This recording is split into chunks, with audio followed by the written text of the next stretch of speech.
and we called off all our activities, whatever the in celebration mood or academic moods, we didn't have any gatherings. That's the very reason why we rescheduled this function to today after 2 weeks time, 2 months, 1 month time. So therefore, we have a duty,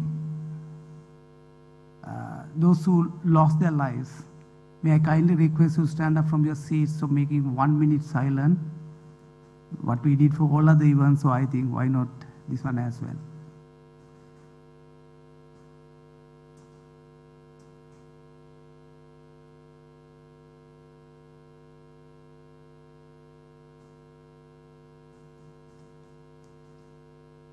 Thank you for your respect. Please be seated. I have to mention, on that 1st of December event, our invitation kindly accepted by Staffordshire University Vice Chancellor, Professor Rahil Nawaz. I think I have to say big thank you for him now. He is not here, but I have to mention that these all communications and all booklets, he has given his message as well. And I will come back to 3 important people today from the corporate welcome. Our chief guest, Professor Murali Raman. Professor Murali, we gave only 3 days for you to come, 4 days you to come. With aspiration and the interest of that you have toward the students, you accepted our invitation. And honestly, when you are making invitation from Gamidu, you don't know what it is. You say it's something to do with the students, and you said, okay, we will come. So thank you for that interest. It is really appreciated. And you being a vice chancellor there and coming here, making your presence is truly, truly inspiring. And he knows when he is accepting the invitation, he is deputizing. Because Professor Railo is invited now, he is coming here as the replacement, but it doesn't matter because his objective and Professor Rail's objective the same. So thank you, Professor, being with us, accepting that invitation. I mean, it's a good lesson for all of you, and forget about all other things that when somebody is inviting, he didn't ask any question. Yes, we will be there for the betterment of students. That is what APIIT is practicing. Secondly, I'm sure Dr. Indrajit Kumaraswamy, he is not here due to personal reasons. I mean, he cannot come physically here. But the detail that he went through, particularly on the topics and the timings and what exactly expectation, I mean, it is unbelievable. He's a very senior personality, professionally and personally. He has been some admirable character for myself as well. He was the former central bank governor and was truly a researcher. I don't think that at that generation we can't find better person than that from Sri Lanka. I mean, the one, but I'm saying that is a good selection done by our research committee. We booked his calendar. He's not living in Sri Lanka, mostly he's outside. I mean, he must be listening to us from, distantly. We booked his calendar 9 months before. So he has accepted. I'm sure, sir, you are basically listening to me. Thank you very much for your all preparation. I know why you are not coming, but in spite of all difficulties, he is also stood up with his word and he is here. So thank you for your presence as well, Dr. Kumaraswamy. Senior Professor Nilanthi De Silva, Vice Chancellor of the University of Kelaniya.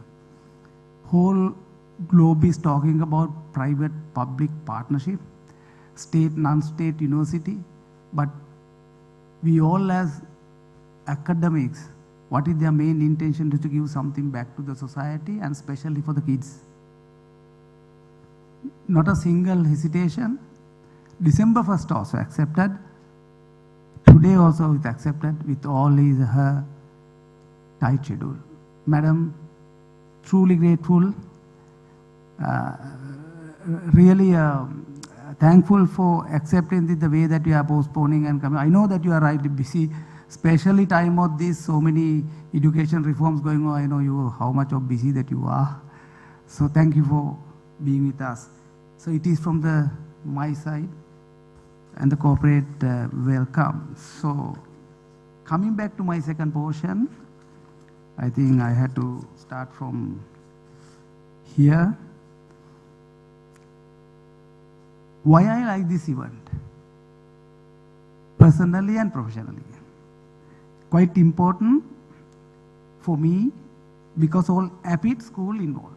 I say largely computer, business, IT, all kids are involved. More importantly, many local and external universities, state non-universities involved. Most importantly, international university participation also happening. What else you want? Our entire team is involved. Basically, our state, non-state universities locally involved. Many international universities involved. So it's not just because I like it is not happening, just not happening. It's really somebody's effort and sweat and blood behind that. So therefore, it's my duty to recognize their part as well. So I know that I'm going to embarrass you, but we need to, because all are my people, to listen to me for 1 to 2 minutes. Can I show you a face, Lakmali? Stand up and say, that is Lakmali.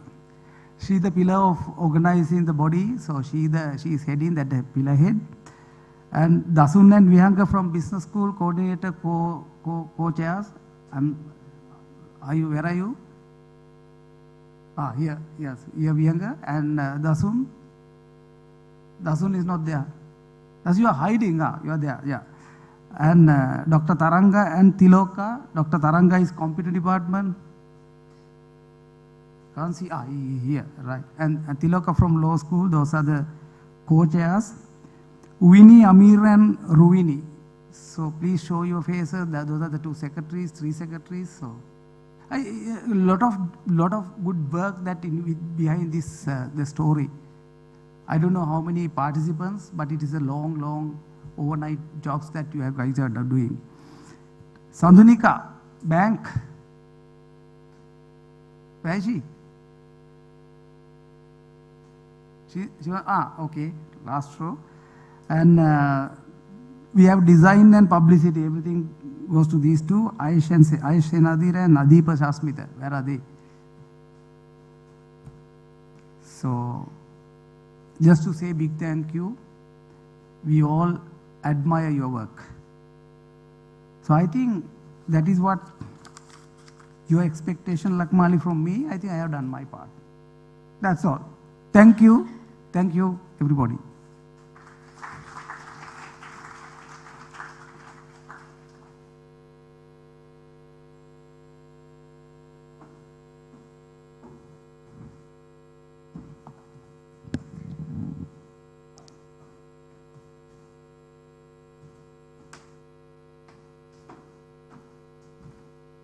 Extremely sorry, I missed the main person. Is the driver of this project because I want to do it last. He is our patron, none other than Dr. Chaman Shisirivatana. So he deserves a good applause. He's the right person. I'm so sorry. That's a mistake I made. Thank you.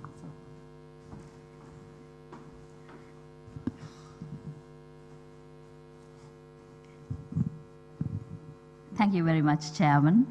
And with that, in inviting the chief guest and the keynote speaker for the day, Dr. Taranga Piris, co-chair for computing track of the APIIT International Research Conference 2025, will now read the citation.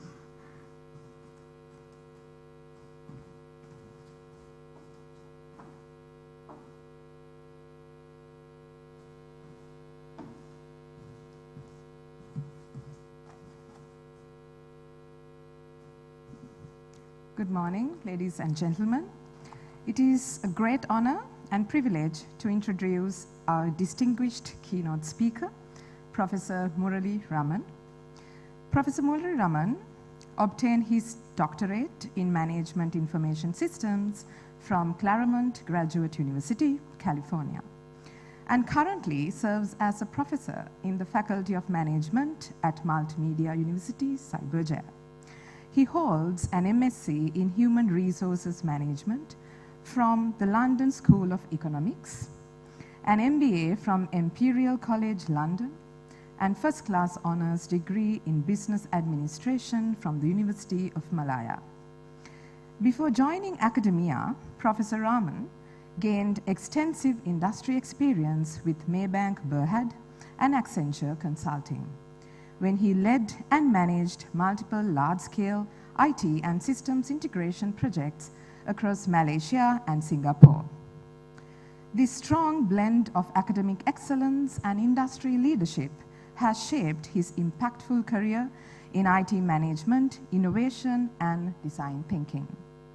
Professor Raman is internationally recognized for his contributions to design thinking, knowledge management, and innovative teaching and learning.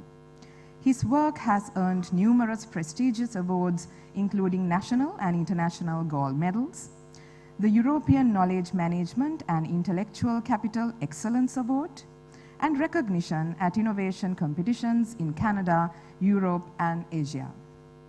He is also a recipient of the National Outstanding Education Award for Youth Empowerment in Private Higher Education. A prolific scholar, Professor Raman has published over 100 research papers, authored and edited several books, secured significant national research grants, and serves on the editorial boards of leading international journals. He is uniquely distinguished as the only Malaysian to be both Rhodes Scholar and a Fulbright Fellow. Beyond academia, he is a Stanford certified design thinker, a faculty fellow of Stanford's Technology Venture Program, and an active consultant and trainer to governments, multinational corporations, and public institutions across Malaysia, Singapore, Brunei, Australia, India, and the United States. His work spans leadership development, digital strategy, innovation, and mindset transformation.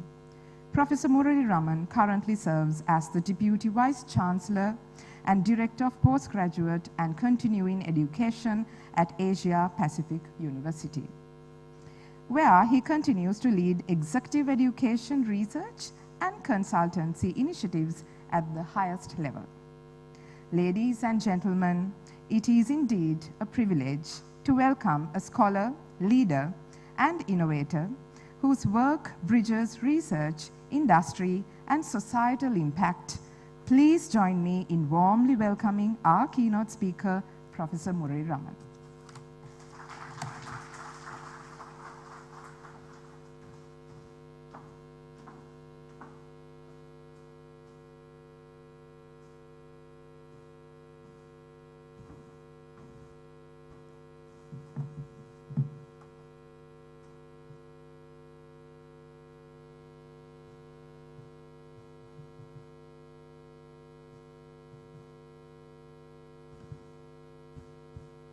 Very good morning. How are you?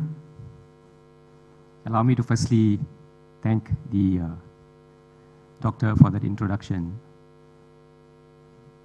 Thank you very much.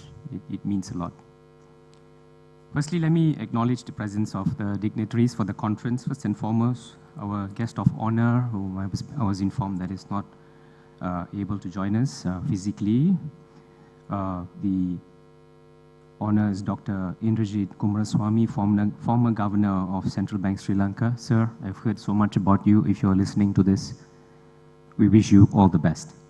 Secondly, Professor Nilanthi R. De Silva, whom I just met over breakfast and a cup of coffee. You had so much to share in that 10 minutes. And Sri Lanka is hopeful that you will drive the country forward based on that 5 minutes of conversation that we have. And I'm sure you will do justice. Thirdly, my very good friend whom I met in Kuala Lumpur not too long ago, the chairman.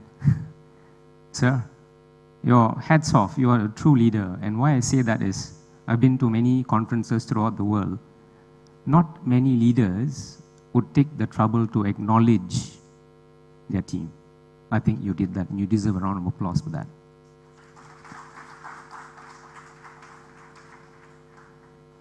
Also, the head of schools, chairman of the conference, Dr. Chaman, excellent job. Your team is fabulous, very warm, and it's so nice to be here.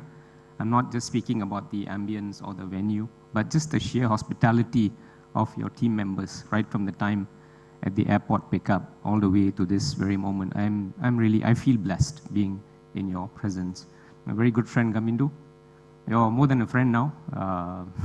We exchange a lot of ideas together, and let's keep that going. And all the heads of school, such a pleasure to meet all of you. Students, how many of you are students? Some students, yeah, most of you guys have been working very, very hard. Thank you so much for doing this. I think no conferences are made possible without your involvement, and I'm sure your heads of schools and your leaders respect that and admire your courage and determination to see this forward. I hope you get some spare marks as well for your contribution. Ms. Lakmali, I would like to thank you. It's been a month. Almost every day she will text, Prof, are you sure this is okay? Are you sure this is all right? Can you do this? Can you do that? Like what Chairman said, I just said okay to everything. My style is say okay, worry later, yeah, and we'll one day at a time and see what happens. Just go with the flow. That's been my style, will always be. Lakmali, thank you so much. Vihanga, where are you? This young man is very bright. I mean, he sent me papers for review. He said, do you mind doing this? I said, Vihanga, I started off as an academic reviewing papers. This is something that I find passion in, and I was so pleased that you sent me those papers. Send me more if you have in future. Happy to read and give feedback. So thank you once again, all. So I would allow me to go to the presentation proper. I've tried to keep it to not merely an academic presentation, but issues that the world is actually grappling with today. And I'm calling this presentation VUCA to VUCA World and the research imperatives therein. I will be speaking slightly from the side because I'm using some slides as references, so please bear with me. And let's hope technology works with a slide switcher, yeah? Okay. I may need the manual intervention. I don't think it's moving. Okay. My style is always to ask questions rather than make it one way. Quickly, someone in the audience, what chart is this? It's an ECG. Any doctors in the house? Okay. So I better be careful what I say. I'm not a medical doctor. Yeah. PhDs don't qualify. They can't give you medical certificates. So this is what the world was when I was a child. 50 years ago, I'm 55 this year, so 5 decades ago, post-World War II, there was some stability. There were oil shocks occasionally in the world, once in a while, but that too was predictable, and pretty much the world was running in a very smooth fashion. So investors, educators, academics, industry pundits, we were able to very clearly say and articulate, this is what the trend is. This is what we call a normal world. Now in the next chart, again manual intervention please. I need the next slide. Yeah, this is also, doctor, if I could get, is this good? You don't want to be this. This is what the world is today. This is what we call the world suffering either mini or major heart attacks as we speak, tremendously. There are too many things that's happening simultaneously from a political perspective, from an economics perspective, from a socio-cultural perspective. And amidst all of that, it's an amalgamation of very significant power through something called technology. And this sits in our hands and our palms, right? And that's creating a lot of turbulence in today's world. This is what I call a VUCA world, or people have done research in this from a business domain. They call it the VUCA environment. Now let's take a look at some of the forces behind this VUCA world, but before that, quick definition of what the VUCA is. Thank you, Vihanga. You're reading my thought patterns. Excellent. So V stands for volatility. What does volatility mean? It means the rapid pace of change that we are all grappling with. It's so volatile. Today we are stable, tomorrow we're not sure what's happening. I mean, if any Venezuelans in the audience. Last month you would have not expected, if you are a Venezuelan in Caracas, you would have expected what happened just in a space of 1 month, yeah? And that puts, I have some very close research friends from there. Sheer shock. right or wrong, we're not talking about that, but it's a sheer shock of how things changed overnight there, yeah? And this is something that was really troubling, very extremely volatile, unprecedented change, unexpected, which causes you in VUCA, which stands for uncertainty. When there's extreme volatility, uncertainty comes. And when there's uncertainties, as leaders, as thinkers, as academics, as philosophers, we are faced with the struggle of living with complexity. And when complexity dawns upon us, we have to ask ourselves a question. How am I going to address this? Because the world is very ambiguous. We can't see clearly anymore.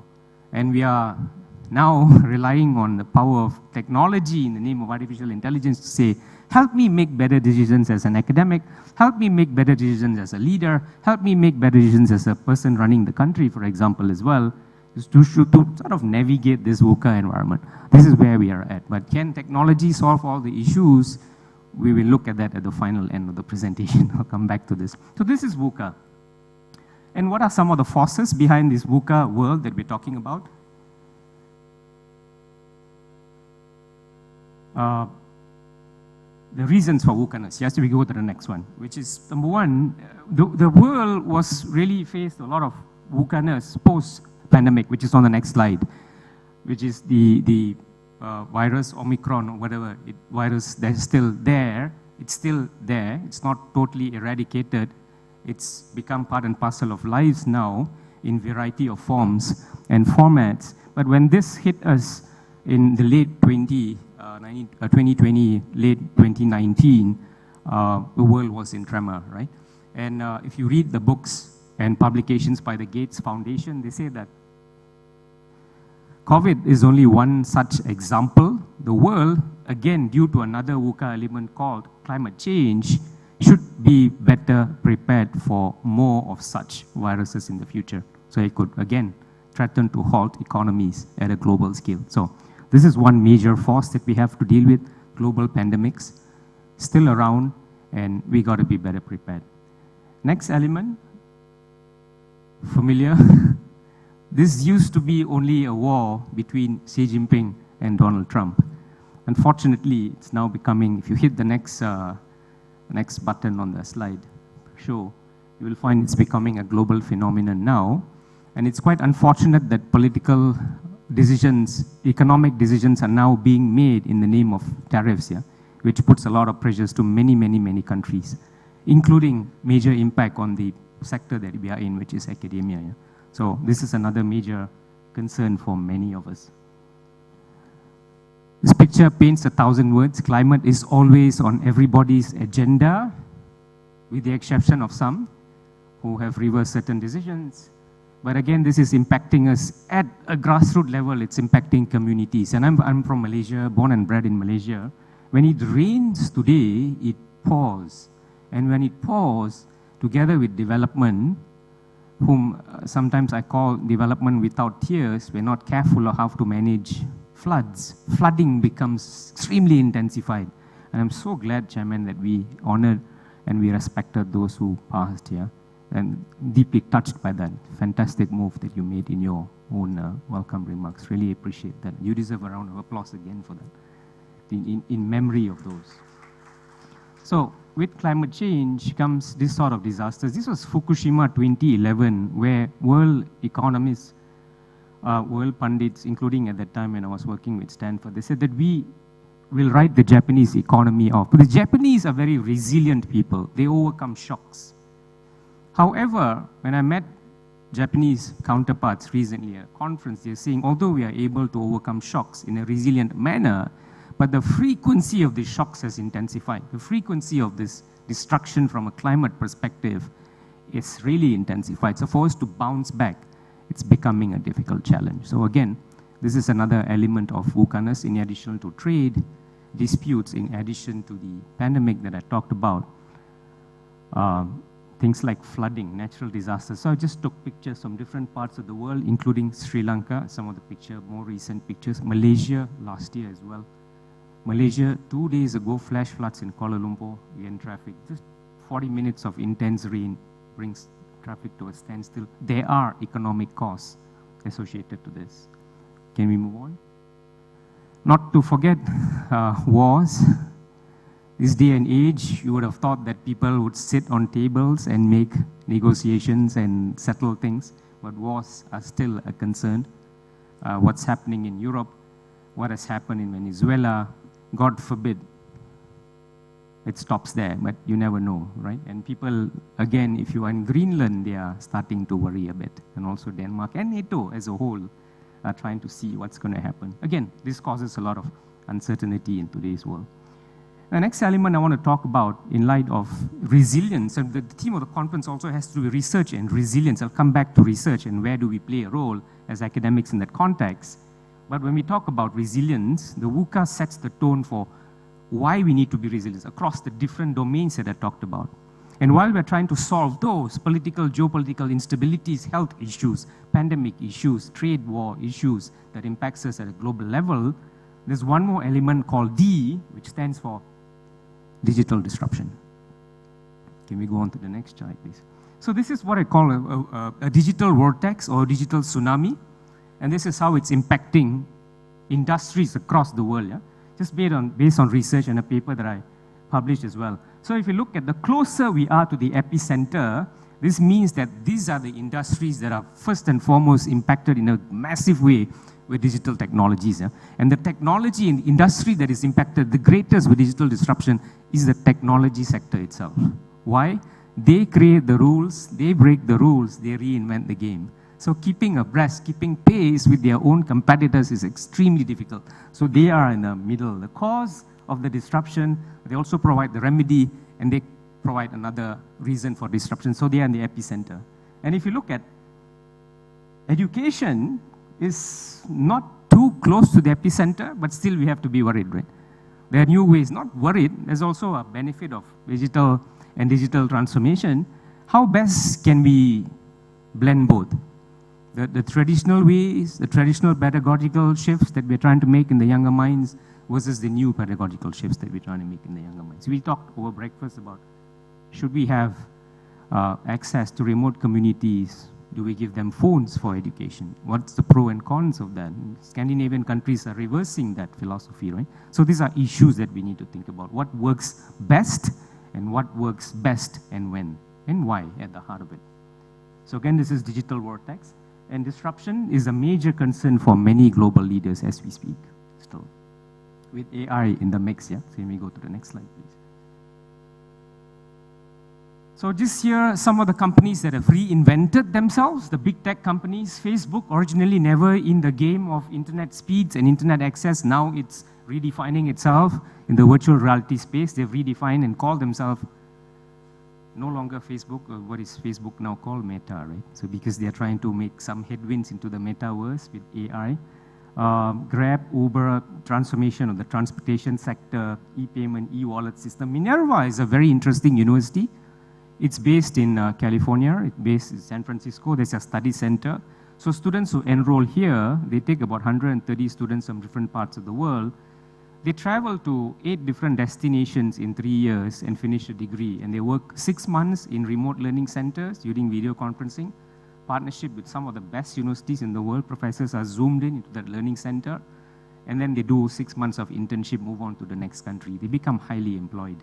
So again, this is a collaboration of private and public partnerships in delivering some of the best brains together for both corporate and bringing the best brains from corporate and also academia to drive a new way of positioning education for the younger minds. Yeah? And again, and financials making a big way in China for payment systems. Can we just go on? Like once again, trying to see that there are different ways in which products and processes are being delivered. And for us, things like Coursera, Minerva model are models that we reflect upon to see what's happening in the education space. Can we go on to the next slide? Anyone hasn't used this? Students? Every graduation valedictorian comes up to the stage at Asia Pacific University and thanks their parents, firstly, and then they will thank the academics, then they will thank their best friend, ChatGPT. Yeah? Can we now tell students, do not use this? Industry is telling me, professor, please encourage your students to use AI because we need them to be well versed with the different tools and technologies in AI. There's a panel on AI. I'll share a bit more thoughts about that. So at APU, Asia Pacific University, what have we done? We are rolling out something called a traffic light model for AI use. Example, I'll be happy to share with Gamindu. I'll share once we've rolled that out. Just an example. As an academic, I have to be on set with my students. If I have a red light for ChatGPT or AI, any form of generative AI, Copilot or beyond, if it's red light, guys, first class, not allowed, yeah? If you're allowed, these are the consequences. Or I may have amber. Amber, I let you do so. Show me the prompts while you're prompting. Or it's green light. Use it by all means because my questions are designed differently. My assignments are testing not your ability to copy and paste or use AI, but is more driven by authenticity in the assessment. And it's probably linked to an industry project. So this is how we are changing, but we cannot stop this from happening here. Next slide, Vihanga. Banking space, financial space, very quickly, the tech revolution in the banking space, tech revolution, IoT for farming is becoming a big deal. Autonomous vehicles, EV.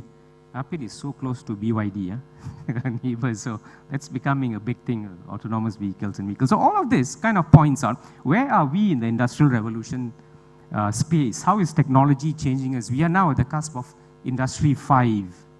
Now, Japan has now announced that they are in Society 5.0. So it's no longer about cyber physical systems, which is an amalgamation of devices with the smart algorithms, which is connected, or super connectivity between devices and things becoming a lot more intelligent, goes beyond that. You know, Japan is now saying it's not about technology, but it's about technology serving society. And they are calling it Society 5.0. How do you blend both? So the next industrial revolution chart here might see, as we move on to the tail end of 21st century, moving to the 22nd century, is impact that technology can make to address the VUCA elements, like climate. Political stability is a bit challenging, but addressing hardcore SDG issues might be there. Again, very quickly, this is what I talked about, cyber physical systems. I no need to describe this further. So from a most innovative country perspective, what's happening at the macro level with VUCA and VUCAT and digital transformation? The most innovative country in the world is close to Malaysia. It's Singapore. Yeah? Malaysia is ranked 29. And if you look at what makes them highly innovative, what do you think drives innovation in Singapore? A huge population of workforce travel daily to Singapore to work, yeah, because they pay 3 times more than the Malaysian ringgit, yeah, compared to the Singapore dollars. But Singapore is not shy from retaining talent. It is very good in attracting talent and super talents to the economy, including Malaysians. Yeah? So my niece, in fact, from the age of 14, was tracked by the Ministry of Education there, offered scholarship to study in Singapore. And openly parents would say, go, you're paid better there, right? And there's a better prospect from a high-income economy. So talent is number 1, talent is number 2, and talent is number 3 in Singapore. They are really good at this game. Why I'm saying this? I think to move forward, Malaysia, Sri Lanka, and I said the same thing at a conference in India last month, talent acquisition and talent nurturing is extremely important. And the onus is on us as academics to ensure we nurture those talent at home and how we retain them in the economy. It's a major, major, major issue for many countries, including Malaysia. Next one. Now again, some examples of best practices of what's happening in terms of how the digital transformation agenda in this VUCA world is impacting on a positive note. Countries like China, with the advent of Taobao Village, remote communities, not only remote farming, but they're looking at what are we good at and how can we harness what we are good at through the power of technology. And it works based on, again, Alibaba and Taobao Village is a mega public-private partnership success story that's been emulated in many parts of Africa when I visited. They have just replicated that model. Malaysia is replicating some parts of the model, which means taking technology to society and harnessing what they are good at. Not really redefining how they work or what they produce, but how can technology augment that very well to harness their outcomes and productivity, yeah, for the global economy. Well, in this whole process of VUCA to VUCA transformation, some will succeed, some will fail, naturally.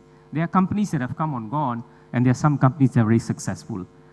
The company at the back there, it's a company called Olivetti. You familiar with Olivetti? Typewriter, right? So if you're nodding, it means you're probably my genre, my age. If you're wondering what's a typewriter, you're probably saying, oh, you're very young. So the whole case about Olivetti was, there was a company, a very young entrepreneur, went to see Olivetti's leader and said that we are going to be changing typesetting scene through something called personal computing or PCs. Work with us, collaborate with us, partner with us, and you too will be in this game. Olivetti said, thank you very much. I'm already good with what we're doing. We are the industry leaders, the arrogance of being a leader in the industry. Olivetti went out of business. They are an antique collectible now. IBM is still thriving.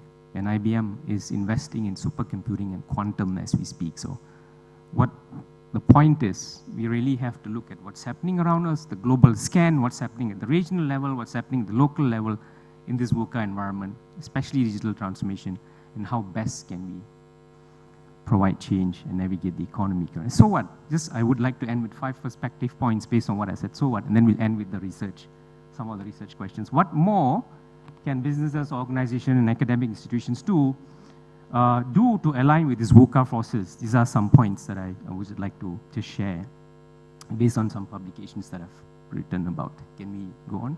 First point is, if Vihanga permits me, is to look at technology in a, what we call a diamond fashion, right? It has to look at, we have to do things in a simultaneous change. Strategy is still at the middle, and never to look at technology as the antidote for some suffering. No, never do that. The strategy is still very important. What strategy? And breakdown strategy, very simple when I talk to CEOs, I say, getting from point A to point B is at the heart of strategy. How am I going to get there? And to get there, that's where I need to look at what structure do I have currently, does that require change? What's the technology appreciation that my people have, that I have from an infrastructure perspective? Do I need to align that? The type of people and the mindset that they have, are they ready to embrace this sort of change from a technical perspective? We have to look at that. And technology itself. It's not buying a technology, fitting into an organization and expecting change. Fails. But we've got to be looking at things in a total holistic fashion. What works for A might not work for B, might not work for us. We may need to remodel things here. So this is the first point. Let's have a holistic view of technology, should be guided by strategy. And one has to look at transformation from a strategic roadmap sort of perspective, identifying gaps, identifying priority projects, and identifying strategies to realign what we have done, yeah? So this is where I'll speak about a third point, and close to my heart, because of the Stanford venture, not only because of Stanford, is design thinking. And I just had a teaser with the students yesterday. Thank you very much for arranging that, Dr. Sharma and Gamindu. Really appreciated that. Just to sensitize them with what design thinking is, which is the third point, right? Consider a design thinking approach, especially when we are trying to do things in a different way from a technology sort of imperative, right? So even trying to embed AI into companies or trying to embed AI into processes or new products that we are trying to understand and come up for the market or for society, we got to start with the first thing called empathy. And empathy is really asking a fundamental question. What pain point am I trying to address? What is the innovation that I'm talking about? Why is it important? Why am I doing this? Not only in the technology field, if we are embarking on a particular initiative without understanding the actual pain point of someone or society in general, it becomes meaningless, right? Because they might not need that change, or they might not be ready for that change. So therefore, it starts with empathy, putting ourselves in the shoes of people who have a particular challenge. How do I approach this? What do they feel? What are they saying? And then I'm coming up with a solution to address that. And asking them back at the final testing phase, did I make sense? Or should we go back to the drawing block? Yeah? So it's quite simple. Sounds like a tough subject. We've embedded that into our curriculum. But it's pretty straightforward, and it's very interesting because it's human-centered. It's people-focused. Next one, upskilling and remaining relevant. This is where, as leaders, for our academic staff, that continuous journey. I was also glad to do a session with the computing and technology staff yesterday, started giving them pointers about the importance of moving upward and doing PhDs and masters and so on, because we need to remain relevant. Yeah? So when we put aside time to upskill ourselves, that's when we realize what we know and what we don't know, and how to build the bridge between what I know and what I don't know in a more formal manner. Yeah? So remaining relevant is very key. Some of the skills that we have, slides have been shared. 2026 has just been released, pretty much the same, with only 1 or 2 alterations from the World Economic Forum. So I would suggest every academic head of school to look at these skill sets, whether it's law, whether it's business, whether it's computing or technology. Have we embedded these skill sets into the curriculum? If it's good, we have, fantastic. If we haven't, time to reflect, how do we do it in a more interdisciplinary fashion, something to take note of. Yeah? Can we go on next? I won't talk about this. It's some of my work that I've published in design thinking. And again, technology, when we implement technology, going back to the work of planned behavior and the technique used by MIT, a very fundamental question is asking ourselves when we are dealing with technologies, including AI, is it useful? Is it easy to use? If something is useful or very complex to use, society is not going to accept it. Or if it's something that is very, very simple, but again, it's not useful, it leads to a implementation failure as well. So technology acceptance model is presented in a much more simplified manner to help us as leaders to understand and academics to understand that it should be approached by taking these 2 factors into consideration, usefulness and ease of use. So as leaders now, how do we address these VUCA elements? To address volatility, we need that vision. And vision comes back to point 4. What are the gaps currently that I have from a leadership perspective, from a talent acquisition perspective, from a talent nurturing perspective? What is the vision of change that I'm looking at? How is the world revolving around me? How is industry changing in other parts of society?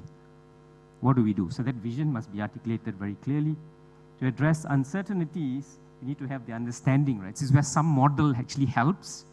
So for my academics, I always encourage them, if you are always trained in computing and technology, attend one strategy class and see what strategy is about from a business perspective. It might open your eyes to, in my technology work, I can embed some of this. That's when high impact research is actually produced as well, yeah, in interdisciplinary fashion. So having that understanding. So address complexity, commitment to change is a must. So when we commit to change, the ambiguity will also require agility. So to address VUCA elements, we also have the VUCA sort of mindset to address it, to balance it, yeah? Again, familiar with this? If you're nodding, ma'am, I can guess your age. Chairman, sir, I can guess your age, you're nodding. Some of you are wondering, what is this? World famous company here, Kodak. Where are they now? What happened to them? Again, when Canon came, Canon said, work with me, we'll revolutionize together. Kodak said, thank you very much, I'm the boss, you listen to me. Digital photography is taken as, remember this picture? My father had this, right? It's called a Janker radio. Today, when I show this to my students, they say, Prof, this is how you listen to music? I said, yes, it brought families together. We sit down and watch the radio, not only listen to it, sit around it, right? There was no television in 1970s where I grew up. It's only a radio. Today, they said, Prof, our times are now Spotify here. Okay, cool. But this was cool too when it was. Remember this. Okay, good. And what's the best way to rewind this or to forward this in a cassette? 2B pencil. The right size, 2B pencil. Size of computers, mainframe computers. Today we're talking about cloud, no longer the space. Olivetti have talked about that. Nintendo is still surviving. They are redefined themselves, still big in the game industry. One of the few companies that have reinvented themselves. Next slide, coming to the tail end. Television. My father-in-law did something cool. He removed the television because it no longer worked. He put an aquarium inside. So I call him Tata. I said, Tata, what are you doing? He said, I'm finding Nemo. Pretty interesting. Yeah, Olivetti, classic, yeah? So if you have this, don't sell, don't auction it. it fetches a very good price. So in summary, technology alone does not make sense. It's using the right technology to make an impact to society. This is the first point. Second one, technology is an enabler, including AI. It's an enabler only. There's a lot of shout about AI, AI, AI. Now let me ask you a question. Do we talk about the internet on a daily basis? We don't, right? But when it first came out in 1992, when US Congress says now the internet can be liberalized and used for commerce purposes, used for education purposes, wow, everybody claimed to be an internet guru. This is the next thing. Then that e-commerce bubble came, burst, finished. Some went bankrupt, some made it, some are surviving. What's the core value proposition? AI, my prediction, will be the same. There'll be many apps built around it. It will become part and parcel of mainstream society. 5 years from now, we might not even talk and have conferences about AI because we are eating, breathing, sleeping with artificial intelligence. It becomes part of mainstream society. Yeah? That's my guess, at least. I could be wrong. Let's identify, hang on, Viyanga. Let's identify the 4.0, 5.0 opportunities. Talked about that. Requires strategic thinking, stakeholder collaboration, partnerships, transnational partnerships, learning from what people are doing in other parts of the world, and we learning from what APIIT is doing is very, very important. Process transformation must be driven by seamless customer experience. When I say customer, always start again with who is having the problem and right now. For the academic fellows, my last slide, how do we put this from a research perspective? Can we go to the next chart, please? What are the research imperatives? Given the resilience we're talking about. Number one, how can organizations build real-time resilience models to navigate volatility? We talked about the field of actuarial studies with Gamindu yesterday. It's a growing field for us in Malaysia and in Asia, in that part of Asia. Risk modeling is becoming very important for companies, so we are running it as a program, including a master's program. More research is being driven under actuarial studies by real-time resilience modeling, predictive analytics, and how this can best support decision-making and uncertainties. This is, again, very good research topics that we have and we can write about. And when I edit journal papers, I'm also calling for this sort of papers. How can systems thinking help manage rising complexity in ecosystems? What leadership competencies are we looking at that are most crucial for ambiguity tolerance? How does the addition of digital acceleration reshape frameworks such as the technology acceptance model, business model canvassing, or digital transformation models that we have from a business perspective?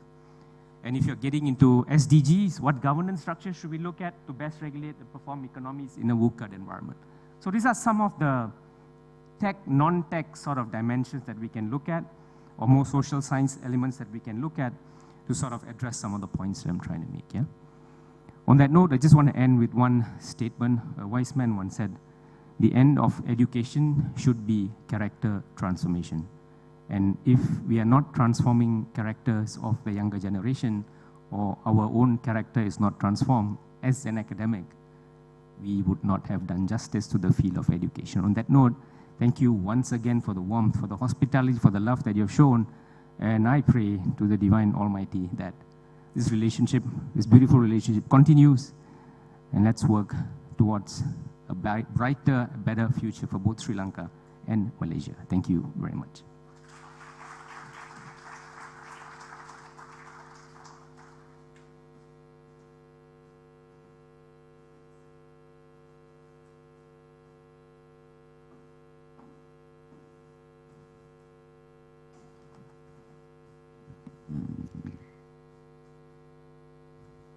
Thank you very much, Professor. Indeed, very congruous, informative, apt, and on top of that, a very insightful session. Ladies and gentlemen, shall we all give a round of applause for our keynote speaker for the day? And now, in inviting our guest of honor, Mr. Vihanga Jayasinghe, co-chair for Business Track of the APIIT International Research Conference 2025, will read the citation.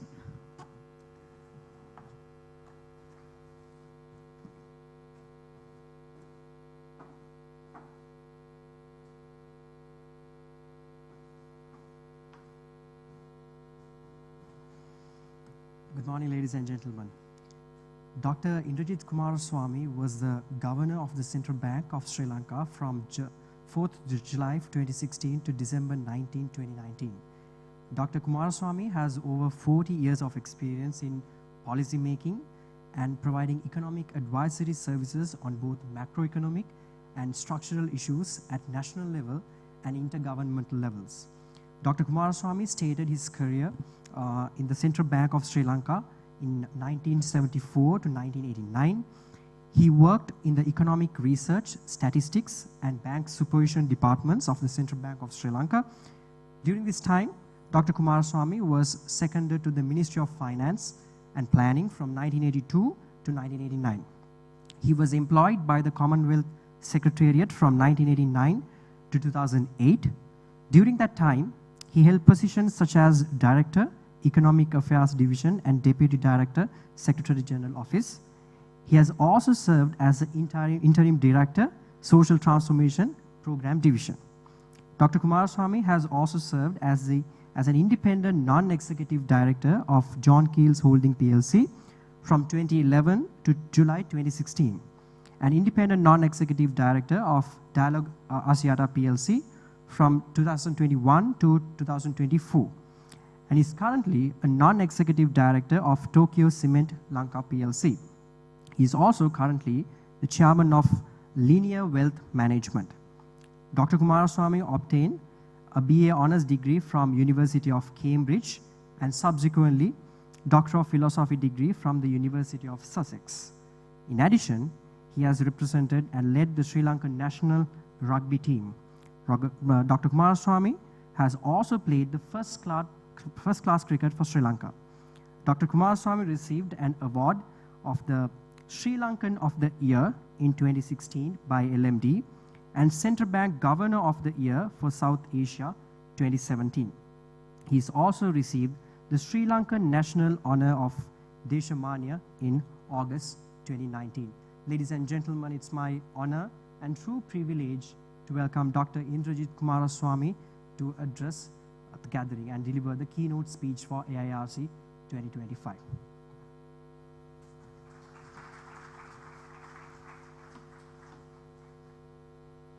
Thank you very much for that extremely generous introduction, a citation that actually I find difficult to recognize. But anyway, first let me thank Professor Murali for what was really a breathtaking presentation. He has a world-class CV and it's easy to see why. And the insights that he shared were clearly cutting edge in almost every respect. So thank you very much, Professor Murali, for giving us the privilege of sharing your knowledge. Let me also thank APIIT for inviting me to this research conference. Bandula actually invited me about, I think, 6 or 7 months ago.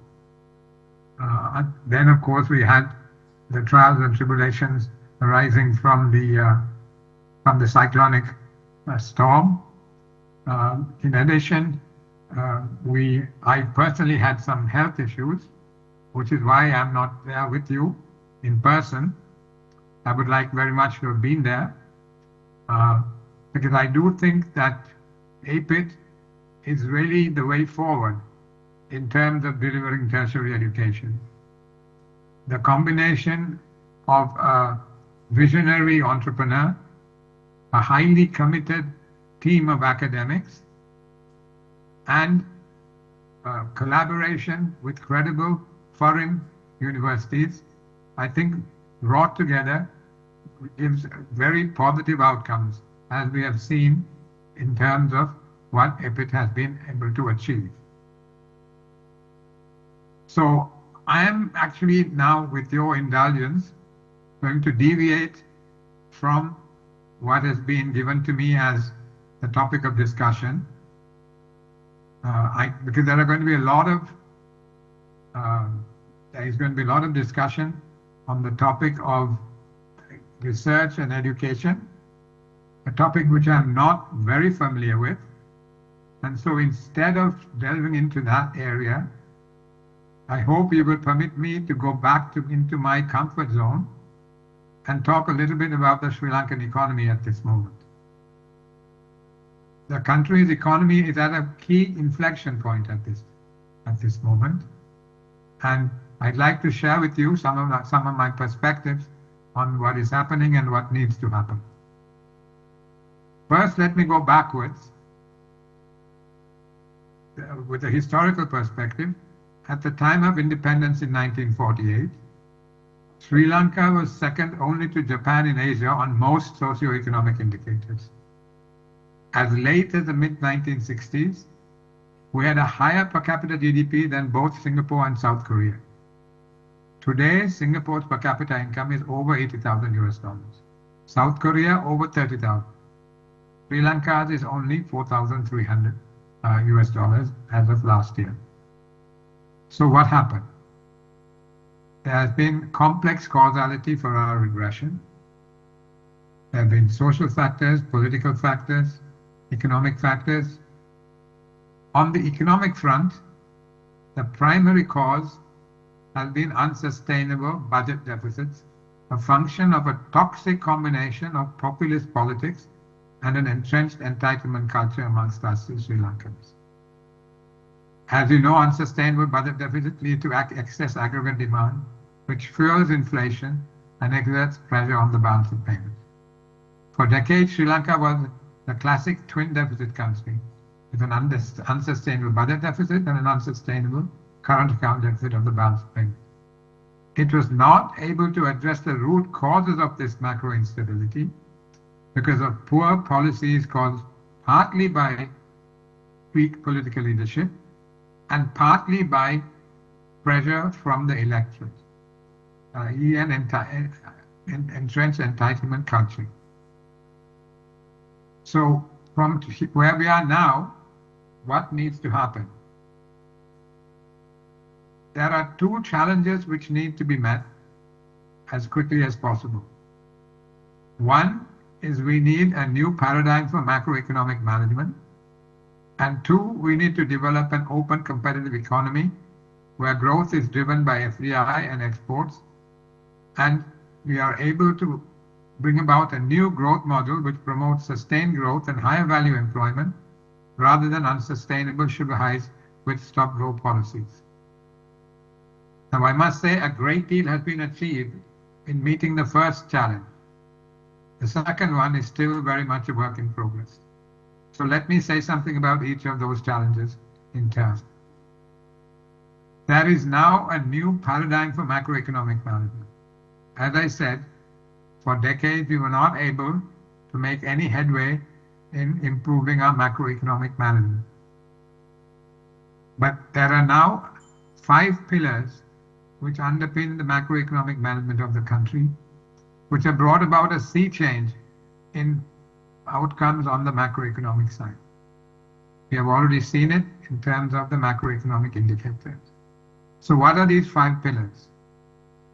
One is the Public Finance Management Act, with a commitment to a primary surplus in the government budget. This prevents unsustainable budget deficits and a build-up in public debt, which is what we saw over the first 6-7 decades since independence.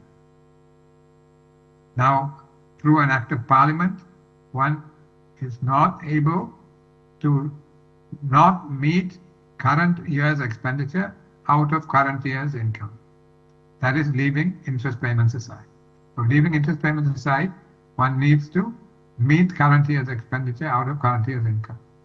So this is what prevents the build-up of external debt, build-up of debt, public debt, and also prevents unsustainable budget deficits.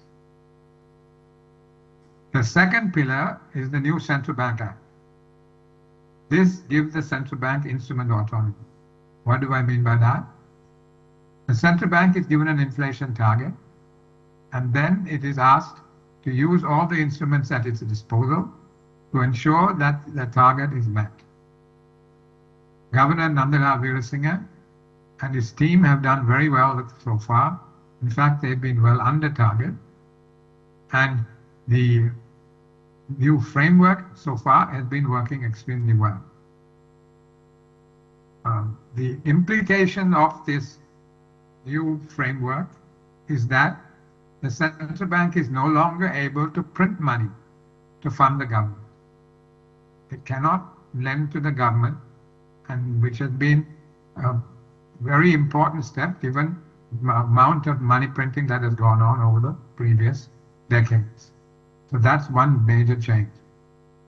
The second is the central bank cannot have financial repression, i.e. that it cannot artificially keep interest rates low to fund the government more cheaply, thereby fueling again, as I said, unsustainable credit growth leading to inflation and balance of payments pressure. So under the flexible inflation targeting regime, financial repression is no longer possible, and, i.e. one cannot have artificially low interest rates, and also with the prevention of the central bank participation in the primary auctions of the treasury bills, the option of the central bank funding government debt is also taken away. The third pillar is the Public Debt Management Act, which addresses the fragmented institutional architecture of public debt management. 4 different branches of government have been involved in public debt management in the past. This has made it difficult to have a holistic approach to public debt management, and it has also led to a conflict of interest in the role of the central bank, which has been required to A, raise money as cheaply as possible for the government, and B, to make sure that inflation is kept in check. So these 2 objectives can sometimes work in contradiction of each other. But now, with the Public Debt Management Act, it is now possible to have a holistic approach which overcomes this conflict of interest. The 4th pillar is cost-reflective pricing for the state-owned enterprises. As you know, in the past, state-owned enterprises ran very large deficits. And basically the government subsidized various groups through pricing which was not cost-reflective. Now, the new approach yields multiple benefits. It reduces the pressure on the government budget. It reduces the pressure on the state bank balance sheet. It also improves the efficiency of social protection by using targeted cash transfers rather than untargeted subsidies which benefit the non-poor to effect social protection. For instance, the petrol subsidy, electricity subsidy, there is a lot of analysis which shows that they disproportionately benefited the non-poor. Now the cash transfer scheme, as specified, tries to target the assistance more directly to those who need it. The 5th pillar of this new paradigm for macroeconomic management, there are two aspects to it. One is the new anti-corruption law, and 2 are the various measures being taken to implement the recommendations of the IMF governance and diagnostic. The new anti-corruption law is aligned with the UN Anti-Corruption Convention, and the IMF's governance diagnostic contains 16 governance reforms which are now being implemented. So this new paradigm based on these 5 pillars is a truly valuable public good, and it must be protected by all citizens in the country. Because we must recognize what this new framework, new paradigm does, is that it serves to tie the hands of our politicians in a way it has not been tied before. So so far I must say it is the credit of the government that it has subscribed to these principles which are built into these 5 pillars, and though the pillars were initially introduced by a previous government, the president himself has been very committed to this new framework, and the results have been shown through the very impressive performance in terms of Sri Lanka's macroeconomic indicators, which is unusual for the country. And it's also unusual for the country that there has been continuity across presidencies. This framework, this new paradigm, was initially started to be put in place under President Gotabaya Rajapaksa when he called the IMF for assistance in 2022. Since then, the Ranil Wickremesinghe government implemented many aspects of it, and now the Anukumara Dissanayake government is continuing to keep on track these particular principles. So, in fact, if you look around the world, the countries which have been successful are countries which have had consistency of policies and have actually not had policy reversals every so often, leading to the kind of instability in terms of policy, the policy framework, which makes it very difficult for businesses to manage their affairs. Okay, so that is the first pillar in terms of what we need to do, and we have done very well so far, but we need to keep on track. We need to make sure we don't have any kind of reversal.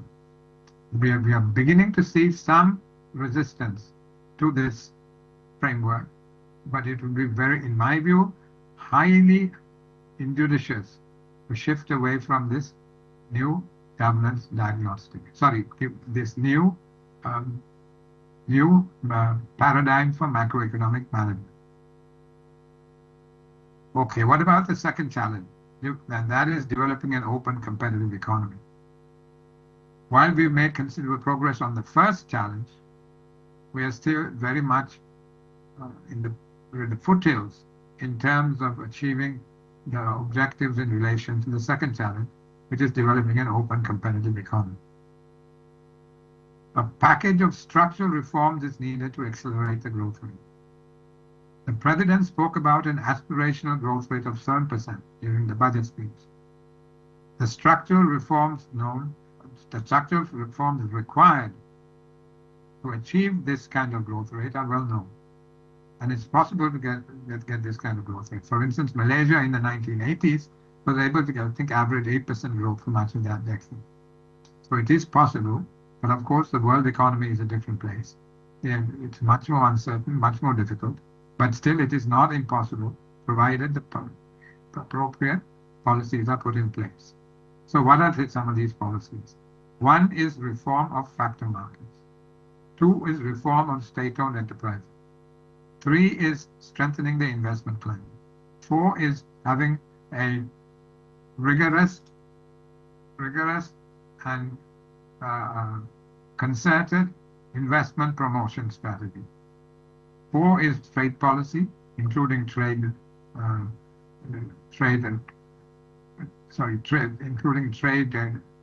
agreements. Fourth is trade facilitation, and fifth is education, training, and skills development. These reforms have been known for decades. The former Finance Minister Ronnie Jamel in the 1980s did his best to introduce some of these reforms. I was seconded from the central bank to the finance ministry at that time, and became his bag carrier, and had heard many of his speeches. And when he spoke, these were the reforms that he spoke about. And so that's 1980. We're now in 2025, and we're still talking about and trying to get these reforms done. This has been Sri Lanka's main problem. So you have to ask, by the way, there is one new set of reforms which were not there in the 80s, which have now become of the highest priority. And having listened to Professor Murali, it has become even more of a priority, and that is the whole digital revolution. And we're fortunate that we have in Hans Vijayasuriya, an excellent person to lead the team that is rolling out the digitalization program, and we need to move very decisively on that front. But then you've got to ask the question, why is it that if we've known what we have to do 45 years ago, why are we still struggling to implement these reforms? And I can put forward two reasons for this.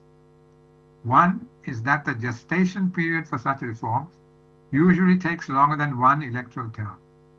So there is relatively low incentive for politicians to implement these reforms, as they don't get the kudos for them within that one electoral term. The second is, while these reforms benefit the many, they also harm or are not in the interests of a few.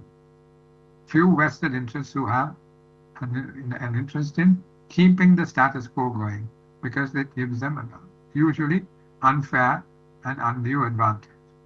And this is due to the unhealthy nexus that often exists between business and politicians, sometimes even between trade unions and politicians. Now, under the present regime, there may be more scope for pushing ahead with these reforms, as they have less of a political baggage to carry on these fronts. So we can hope that there are signs. Up to now, I must say the government has been very cautious.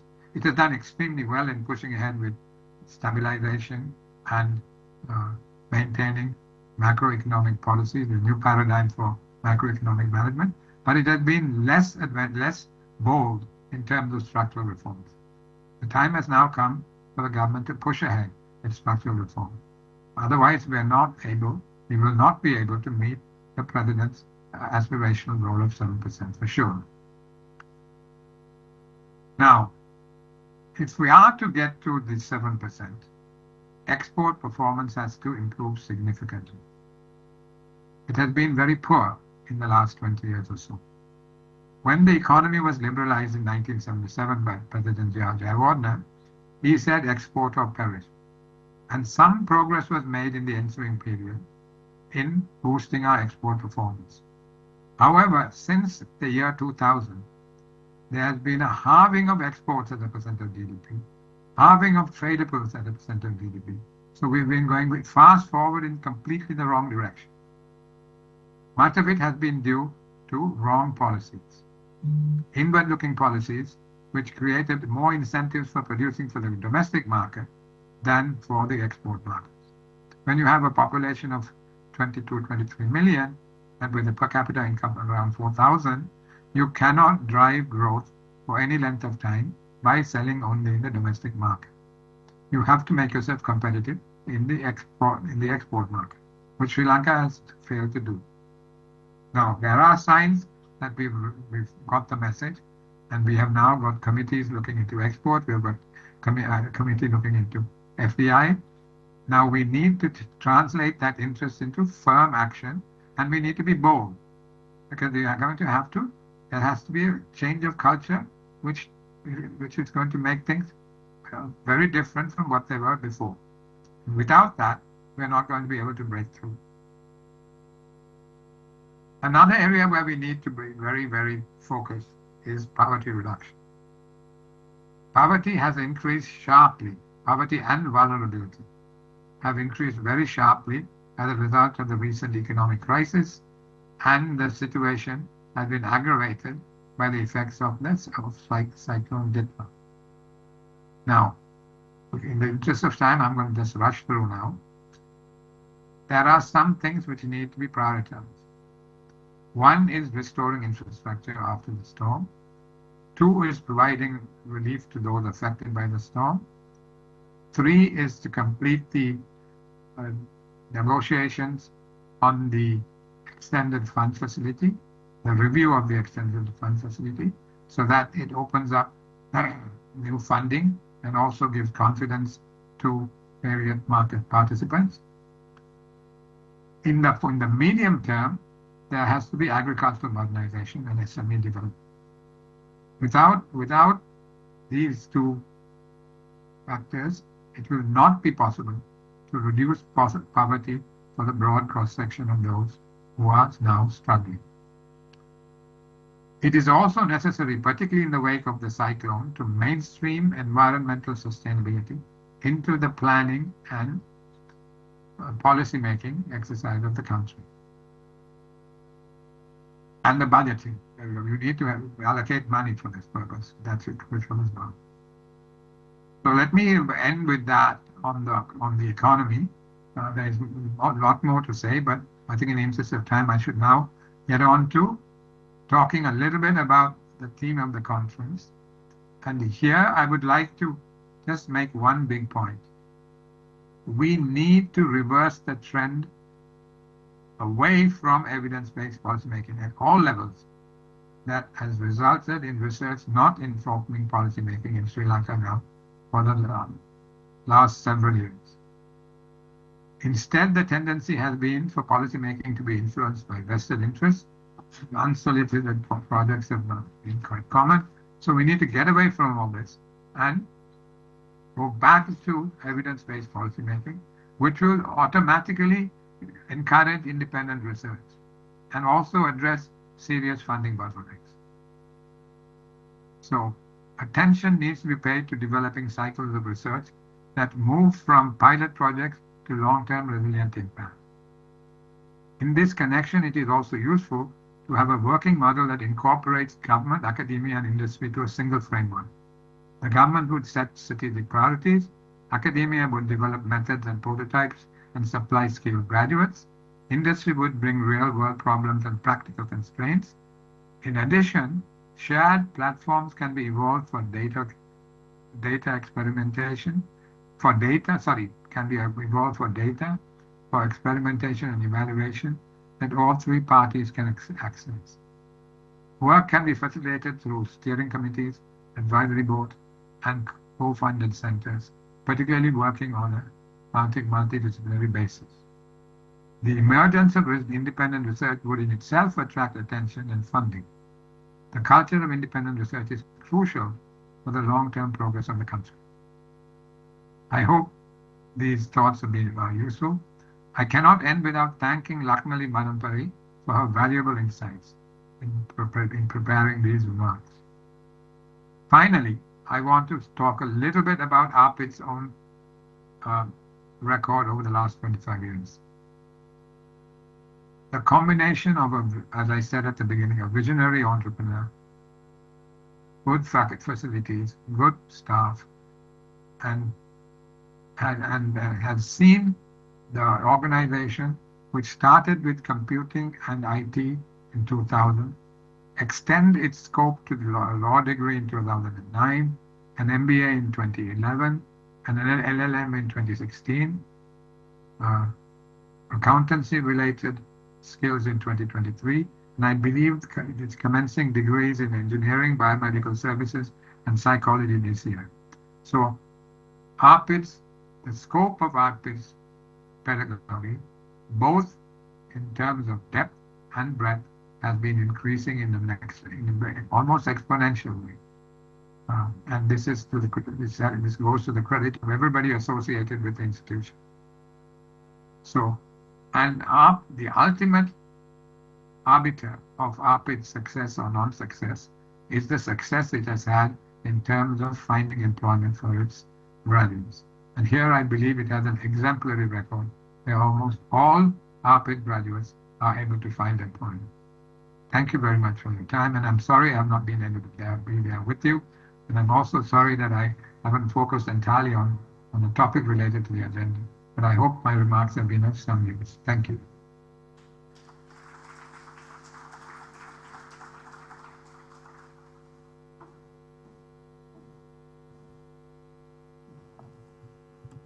Thank you very much, Dr. Kumaraswamy, and such a wonderful, insightful session. And we wish you a speedy recovery. Hopefully 2026, AIRC, you will have the opportunity to join us and be seated in this team and enjoy the presence of all of us and company as well. So with that, the most awaited time of the morning session, let's now move on to the panel discussion. So research has always been the cornerstone of progress, and driving change across industries and discipline has always been the passion for APIIT Sri Lanka as well. So let us now take a few minutes in joining the fruitful panel discussion on intersections of insight, research for resilient future. While the stage is getting ready, allow me to respectfully introduce our panelists for the day. Ladies and gentlemen, please put your hands together. Our first panelist joining us on stage today is our chief guest, Professor Murali Raman, Deputy Vice Chancellor, Academic Development and Strategy, Asia Pacific University of Technology and Innovation, Malaysia. And we do have our guest of honor, Dr. Indrajit Kumaraswamy, former governor of the Central Bank of Sri Lanka, will also be joining us in the panel online. And we also have Mr. Bandula Ekodage, chairman of APIIT Sri Lanka.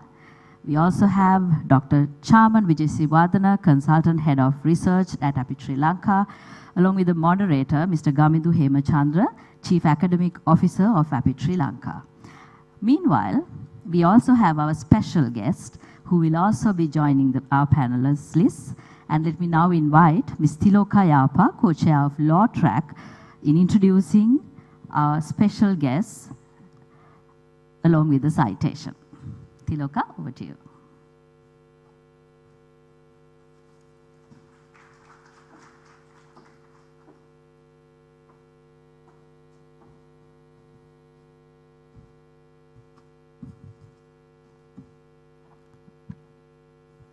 Good morning, everyone. Senior Professor Nilanthi De Silva has been serving as the 14th Vice Chancellor of the University of Kelaniya since 28 August 2020, becoming the first woman to hold this esteemed position. She also holds a chair of parasitology at the Faculty of Medicine, a role she has maintained since 2003. Professor De Silva's leadership experience includes a tenure as Dean of the Faculty of Medicine, Director of the Quality Assurance Council at the UGC, and Vice President of the Sri Lanka Medical Council. She has contributed her expertise on the neglected tropical diseases to the World Health Organization, both at WHO headquarters and in the Southeast Asia Regional Office. A prolific researcher, Professor De Silva has published over 100 peer-reviewed articles and has an H index of 34. Her achievements have been recognized with multiple Presidential Research Awards, election as a Fellow of the National Academy of Sciences of Sri Lanka, and inclusion in the world's top 2% of scientists database compiled by the Stanford University and Elsevier for 2020, 2021, and 2022. Under her guidance, the Office of the Vice Chancellor focuses on academic coordination, stakeholder engagement, and strategic governance, promoting research, innovation, and institutional excellence across the university. With that, join me in warmly welcoming Senior Professor Nilanthi De Silva on stage. Thank you.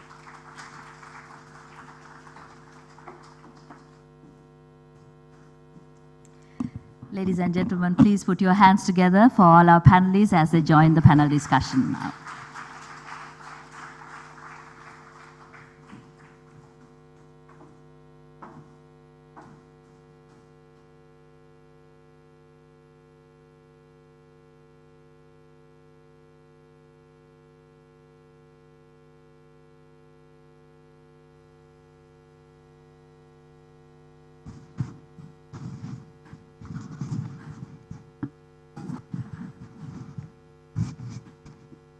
Good morning, everybody. Could I first check with Dr. Kumaraswamy? Can you hear us?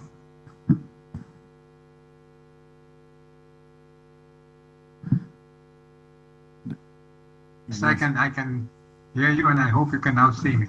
Yes, you are both, present visually as well as audibly. Thank you, Dr. Kumaraswamy. So, Kaushali, thank you for setting the bar so low by saying that this is the most anticipated kind of, section event for the days, but let's see how this goes. So I'd like to start off by, if I may, setting the context for the discussion. The topic itself is intersections of insight, research for a resilient future. So I'd like to set the context in this way, colleagues. Today, I think the higher education sector is preoccupied probably with teaching to produce employable graduates. That's probably, the thing that works in our heads. Not only the teachers, but also the students. I believe the students, the first question they probably ask is, what do I get after these 3 to 4 years? Do I get employed? That's where we are. And if we I mean, I think most of the audience is colleagues from APIIT, our students, and also colleagues from the industry. I think the things that we talk about mostly would be graduate employability. And we, at APIIT, I suppose, I mean, we are quite proud of the fact that we associate with a UK university, we are in transnational education, and we get an advantage of a curriculum that is global as well as local. Our conversations revolve around quality assurance, how to get student feedback, how to involve the student, how to involve students, how to really listen to the student voice. And, you know, the focus on teaching quality, resourcing, teaching well, and increasing the quality of student experience. I think, I mean, these are the conversations that we have. And I'm sure these are the conversations, both in the state and non-state sectors, these are the conversations that we have.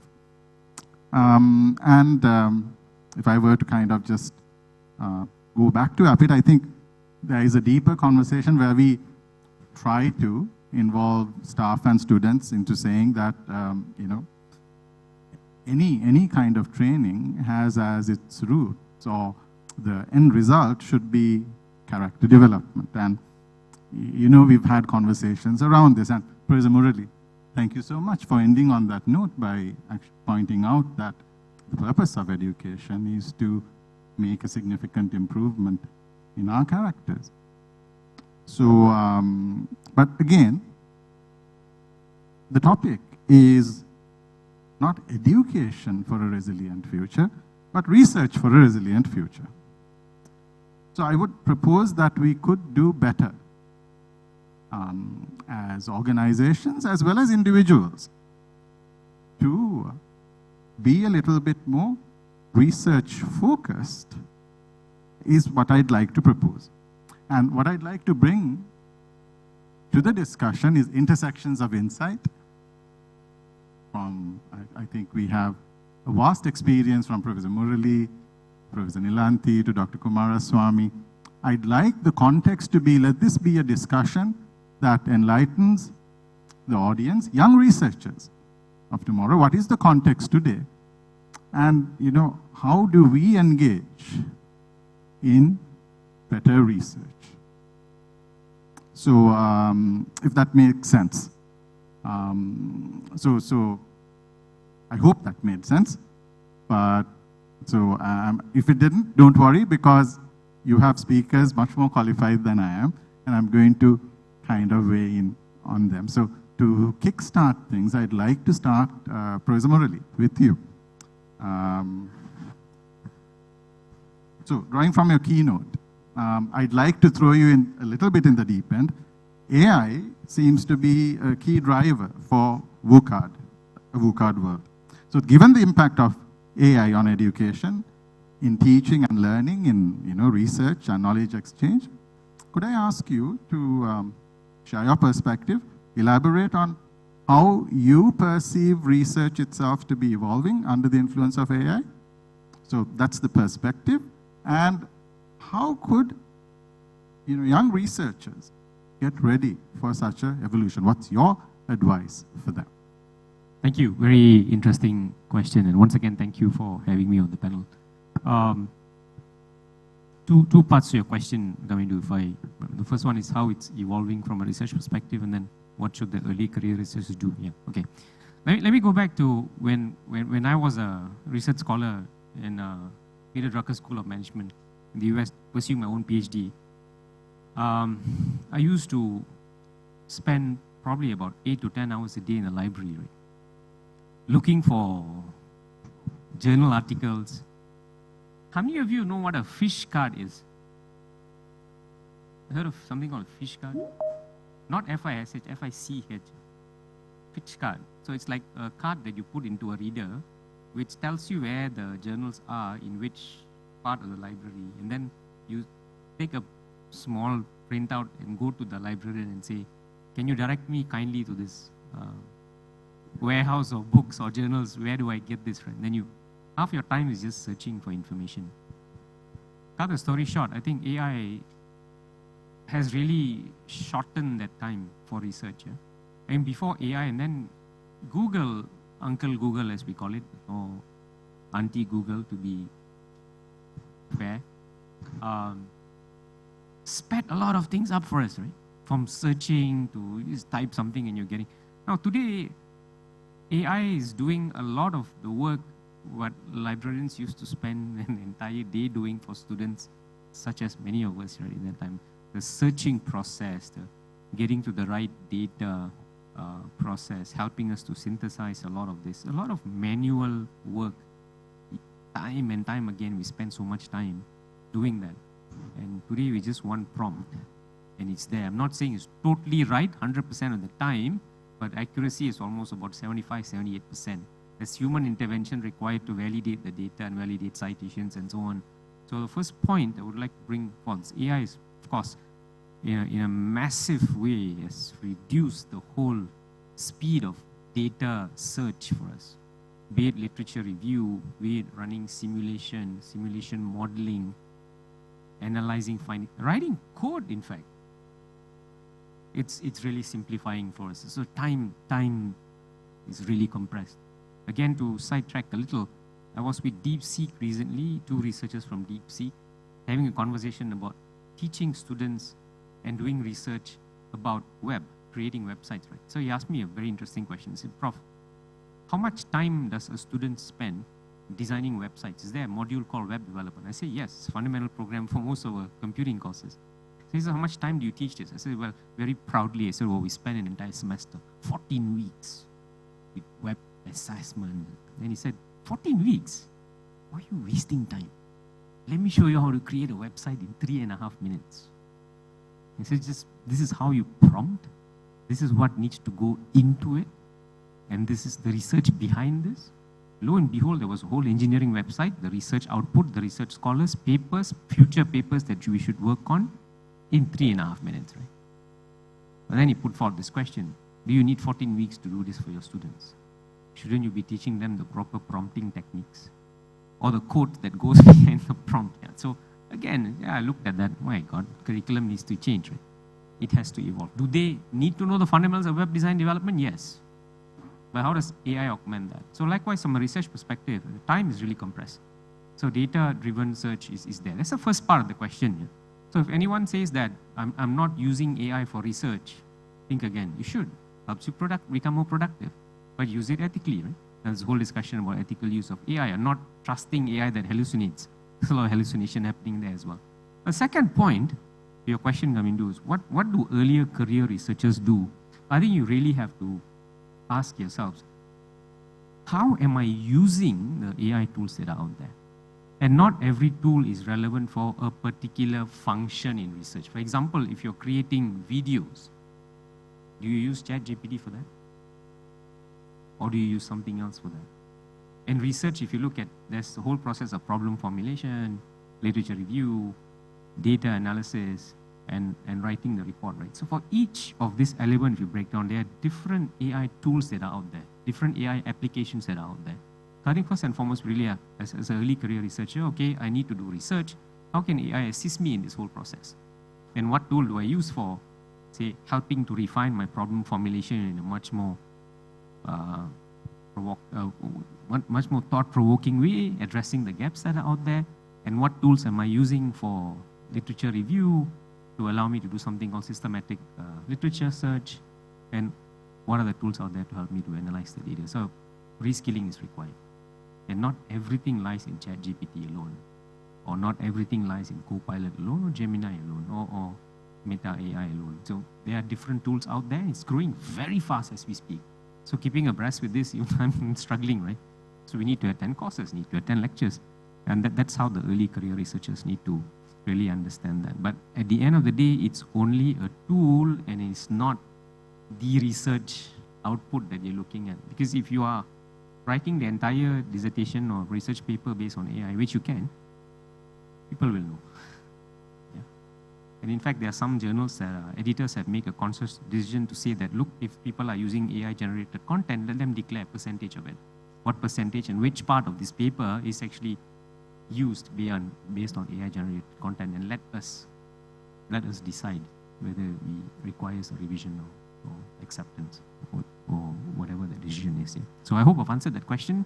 Just the esteemed panelists would like to share other questions as well, I'm sure. Thank you, Murali, for that start. So what I hear is AI is a tool for time efficiency, and let's be a little bit concerned about, okay, what the right tools to use are for the right purpose is probably the message, and we'll build on this as we go along. So switching gear, so intersections of insight, that's one perspective of an academic on AI research. I want to switch gears and bring in Dr. Kumaraswamy, if I may. So we're switching gear. I think it helps young researchers to also know the context, the constraints of funding research. Maybe that helps.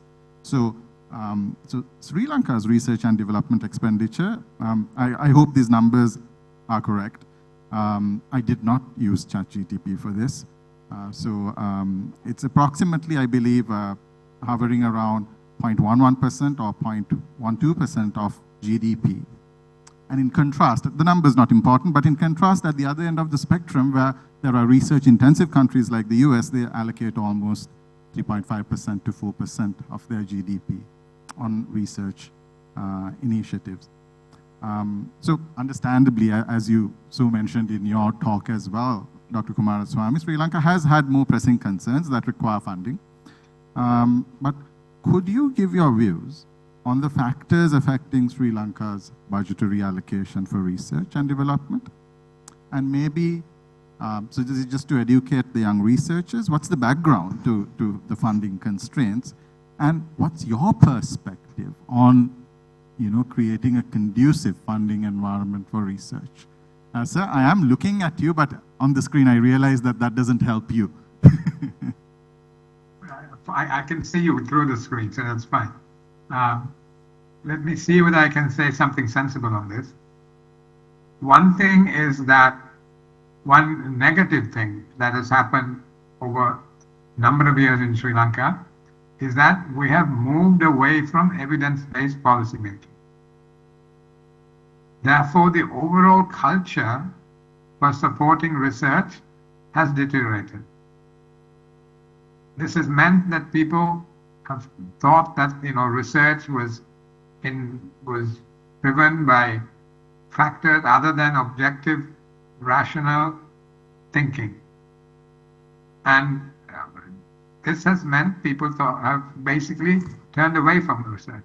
Now, I think at a global level, we must recognize that the US government, by shutting down USAID, had actually cut down a lot of money that would otherwise have been available for research.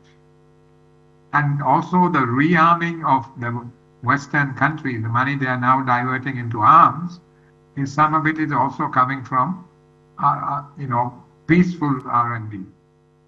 So the overall environment in the world for research and development has deteriorated and is deteriorating.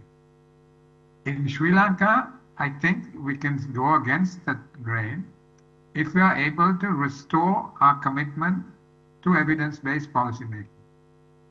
Because then I think people will see utility in supporting research if they see that it is supported by sound analysis, and also that the objectives of the research are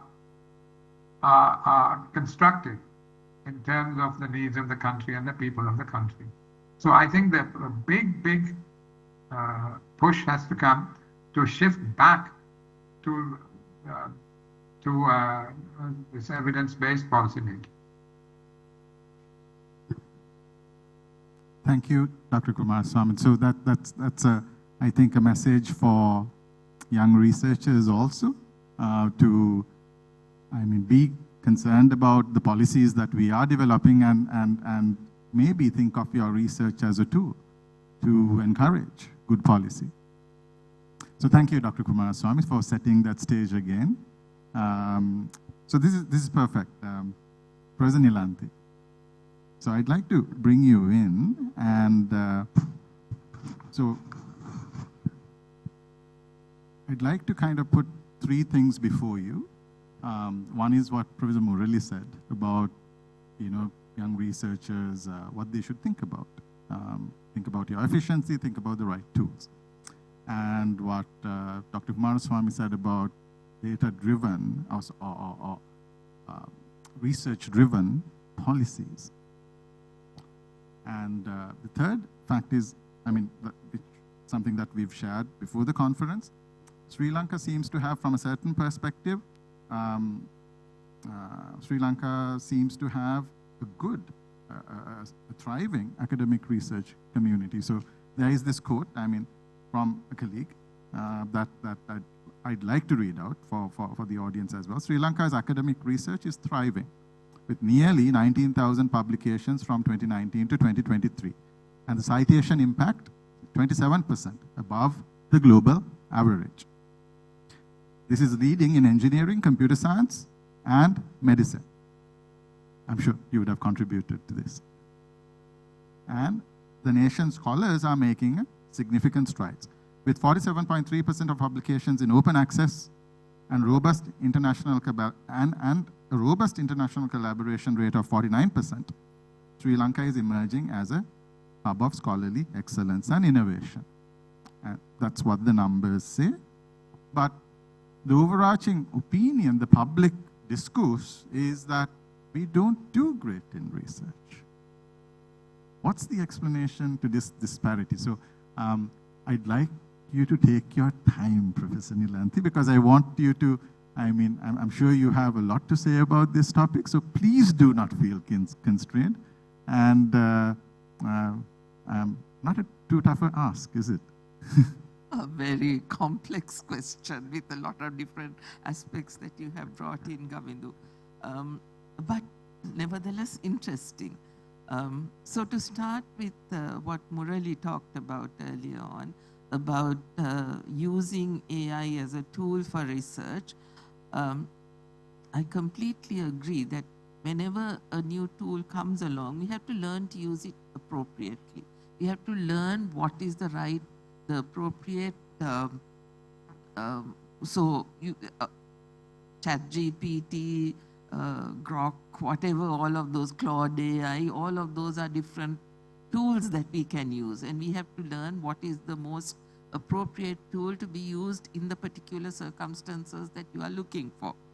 But at the same time, I would add a word of caution. So I used this for the first time recently in the higher education policy development process, that there were long, lengthy documents that needed to be looked at and synthesized into something that we could work with. And the issue is that, yes, you can feed it into the all of these tools, and they will put out something. But if you don't know what's actually in there, you are at the mercy of something that may be giving you a bit of garbage, delusions, hallucinations, whatever. So if you're working as a young researcher who is doing a literature review to frame your question properly, the research question that you are asking, to develop the right methodology to answer that question, and so on, you need to take your time and read the key papers. It needs to go into your brain. It needs to be registered in your gray cells. It's not good enough to just put it into a whatever AI tool and then use that summary in your literature review for your dissertation or the introduction to your research paper. That's one thing. With regard to what Dr. Kumaraswamy said in terms of evidence-based policy making, yes, that is, in our state university system, we have a promotion scheme from senior lecturer to the professor grade. And there is a point scheme. There are a certain number of points that are allocated for each paper. And depending on whether it's multi-author, the level of publication, and so on, you can claim those points in your self-assessment and your application for promotion. And that has led to a lot of people doing what I call so what research. Yeah. So I did this piece of work, I asked this question, I used this methodology, this is what I found. So what? What difference does it make in our lives? Has it made any difference in the way that other people lead their lives, the policy making that is necessary for the country, and so on? So that bit about understanding what is required to come out of, so it's usually applied research that I'm talking about, right? There is also basic research in the sciences, which is sometimes, really blue sky thinking, and you don't see the real impact of that right now, but it's like 10 years, 20 years down the line that then it becomes applicable in a certain, maybe, I'm sure the smartphones that we use today originated from that kind of blue sky research that it happened so many years ago. But we also need to have that applied research that then enables us to take sensible decisions. So I'll give you a little example of what started off my research career really, which I had just passed my MD examination and I went to speak to my guru, as it were, Professor Ismail, who was then the Dean of the Medical Faculty in Colombo, and said, "Sir, do you have any ideas that research areas that I could pursue?" And he said, he told me, he and I, we worked in the same research area of parasitology.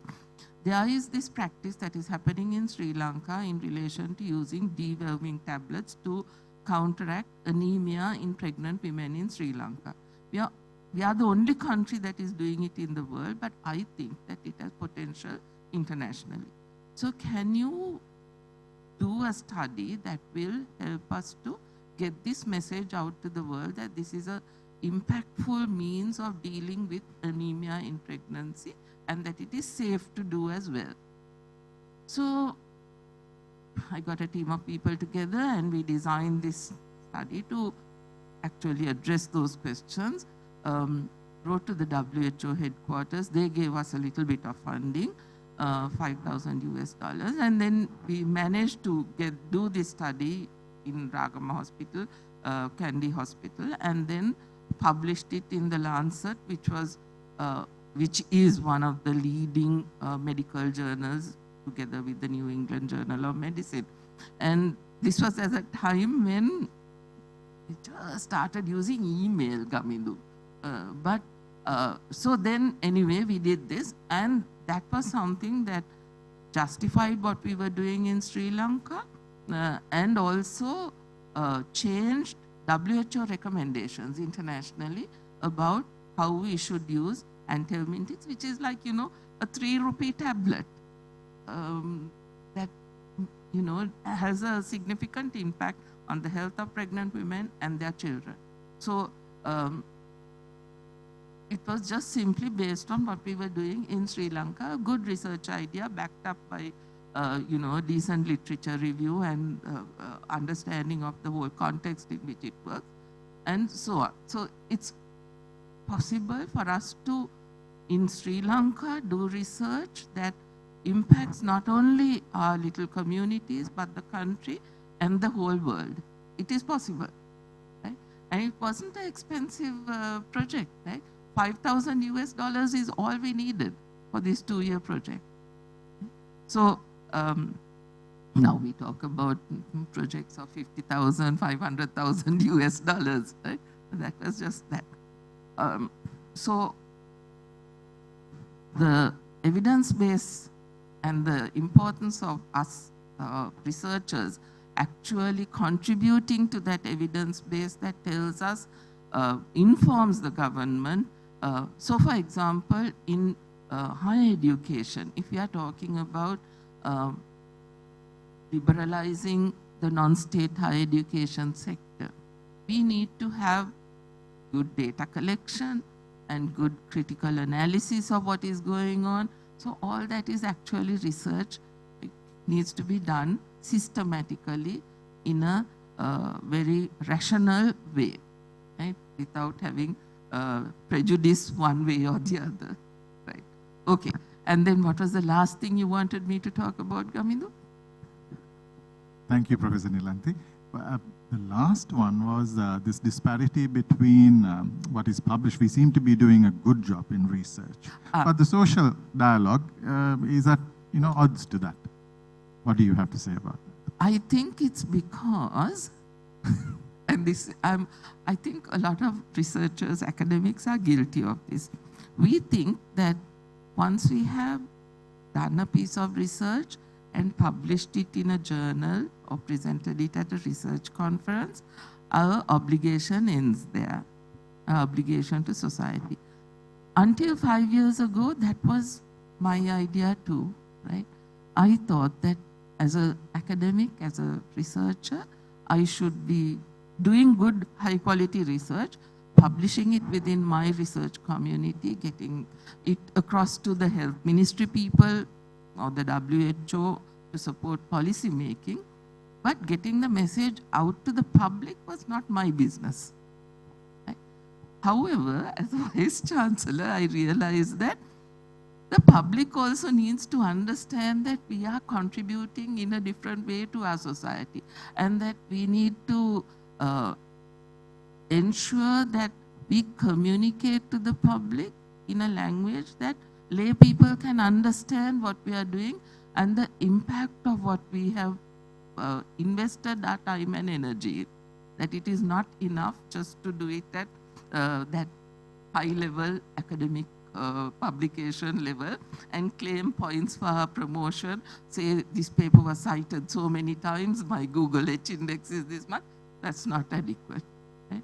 So again, one of the things that I pushed, our university has a communication and media unit, and I pushed that unit, which is very small really, to talk to researchers and get them to explain their findings in lay people's language and get it out there into society so that people understand what they've been doing, and they appreciate that, yes, there is a different way of looking at things rather than just this is in my personal experience and this is how I see the world.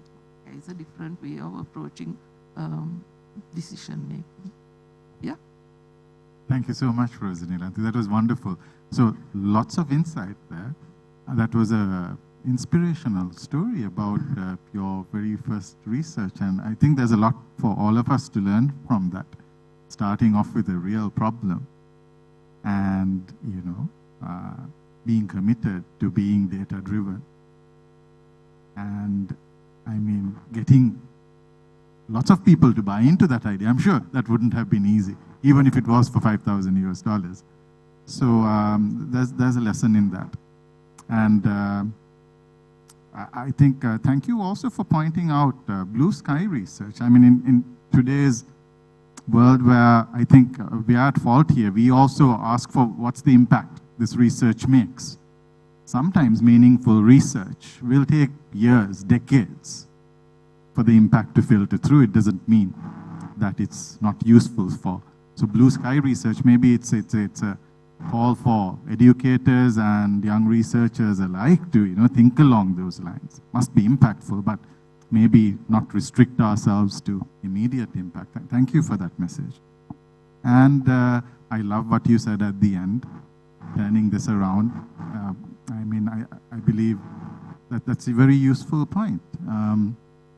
If the whole point of research is new discoveries, I know I'm putting this down very, very simplistically, doesn't it? And the whole, I mean, how this progresses is by putting your idea out there, getting it criticized, and why not put it out there for the general public? Who knows? You might get some useful insight from that. It's not one way. So thank you for that. That's something that I think academia, we do not.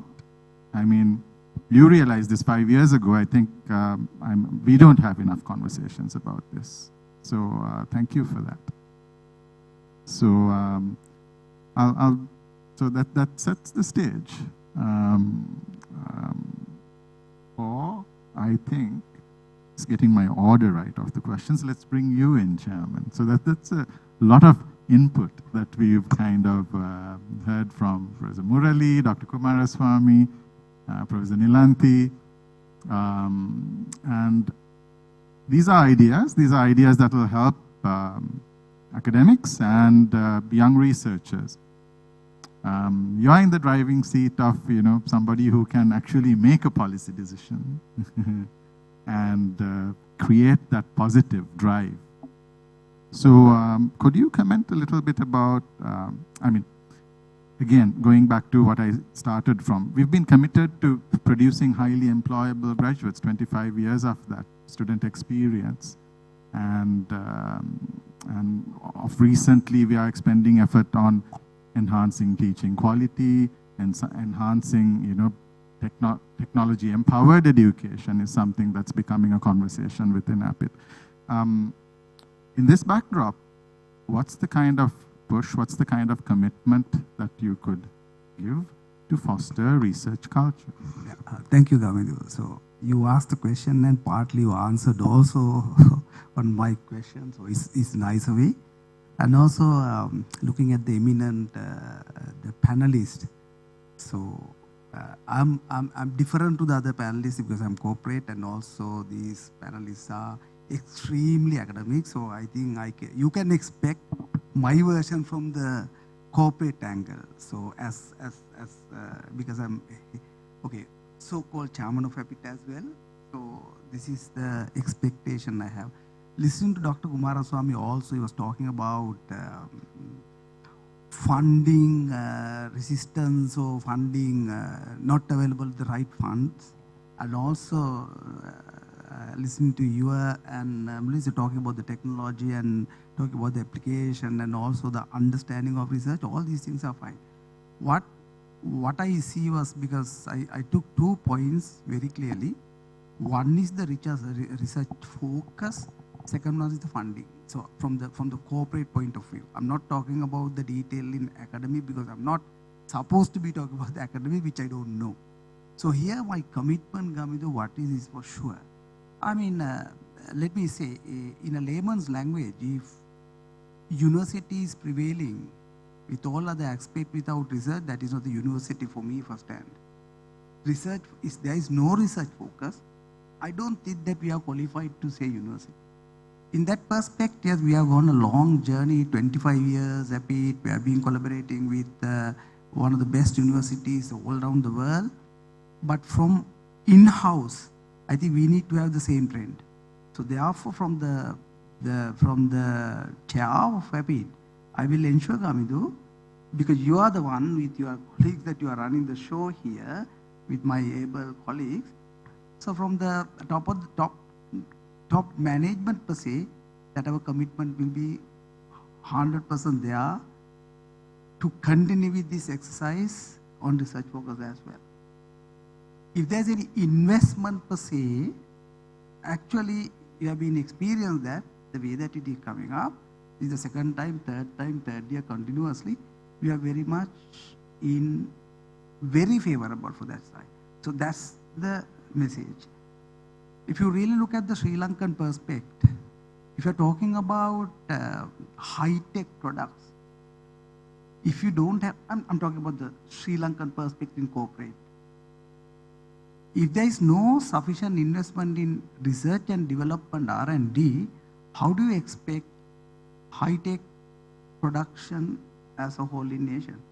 So it doesn't match, because this is the learning I got from Dr. Kumaraswamy when I was in government as EDP chair. So he was always asking, research is one thing. He was mentioning about the export very much. He was driving that.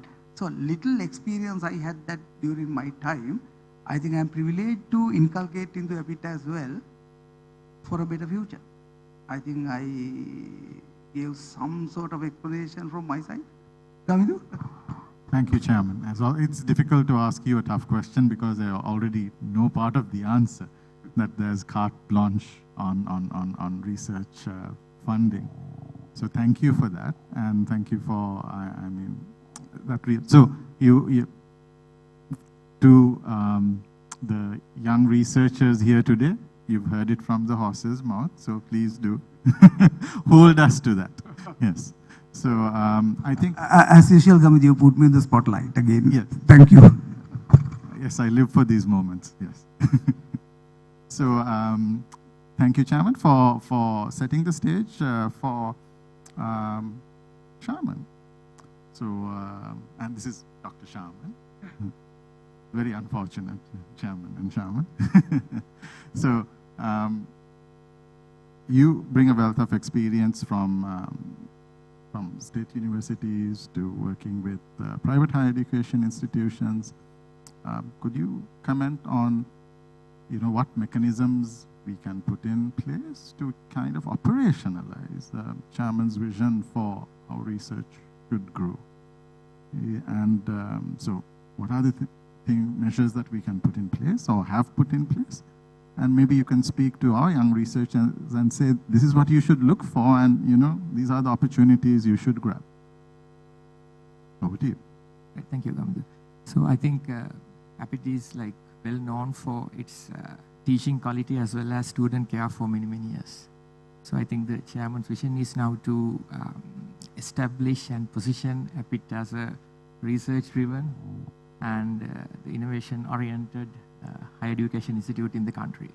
So I picture this with multiple perspectives. The first one is actually multiple challenges.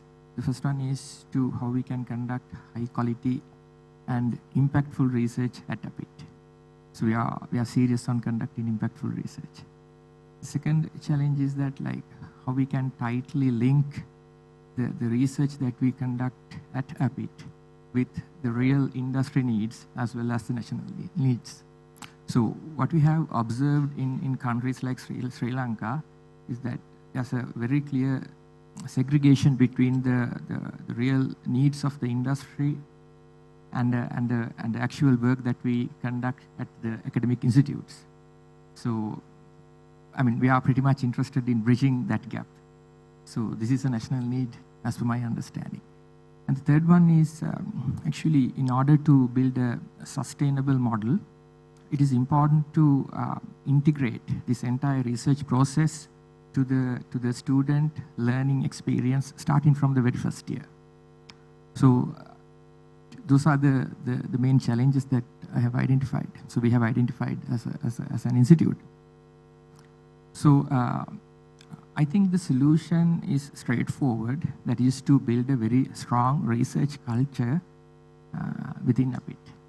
Right. So in order to do that, we have taken a few initiatives.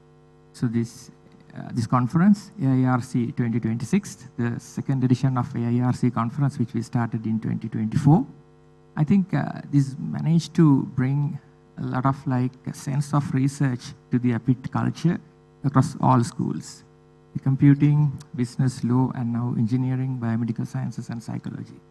So, so therefore, we plan to conduct this event as an annual event, which will happen in this year as well. Later this year, maybe November or December, right? So, the message for the audience is that probably we'll be calling for papers in next few months. So, the second one is that we are investing a lot on people and building their capacity. So one classic example is that we started hiring research assistants, full-time research assistants, so which is a very significant step for an organization like the size of APIIT. Right? So we started hiring research assistants for the School of Computing, so which in my opinion is a kind of win-win situation for all. So why? The research assistants can learn a lot from the senior academics. Right? We positioned them in the School of Computing staff room, so they can learn a lot from the academics. And also, naturally, it pressurizes the staff members to conduct research as well. So we would like to continue that in the future as well, and introducing this to the other schools. So all the young researchers out there, probably you can apply for research assistantships. And we have opened the provision for the intern research assistants as well. So that is also on the cards. That is the second thing. And then finally, most importantly, we managed to introduce a joint PhD program in collaboration with our partner universities. One is the University of Staffordshire in the UK, and the second one is APU in Malaysia. So if I talk a bit about the state university system, one of the key strengths of the state university system is that there are the depth and the breadth in research, and their research scope, and the scholarly culture that they maintain within the universities. They do have large faculties, well-established departments, and research groups. So it's naturally very easy for them to work on long-term research projects and contribute to the nation. So that the capacity building for the internal staff members is critical for that one. So we already got like 3 staff members submitted their proposals for those PhD programs. One is for the University of Staffordshire and 2 for the APU. Right, we are currently in the process of screening those applications. So those are some of the initiatives. So I think we are consciously and seriously getting there to achieve Chairman's dream on like establishing a research-oriented and innovation-driven higher education institute in the country. That's it. Thank you, Shaman, for that. President Nilanthi, yes. Can I add something?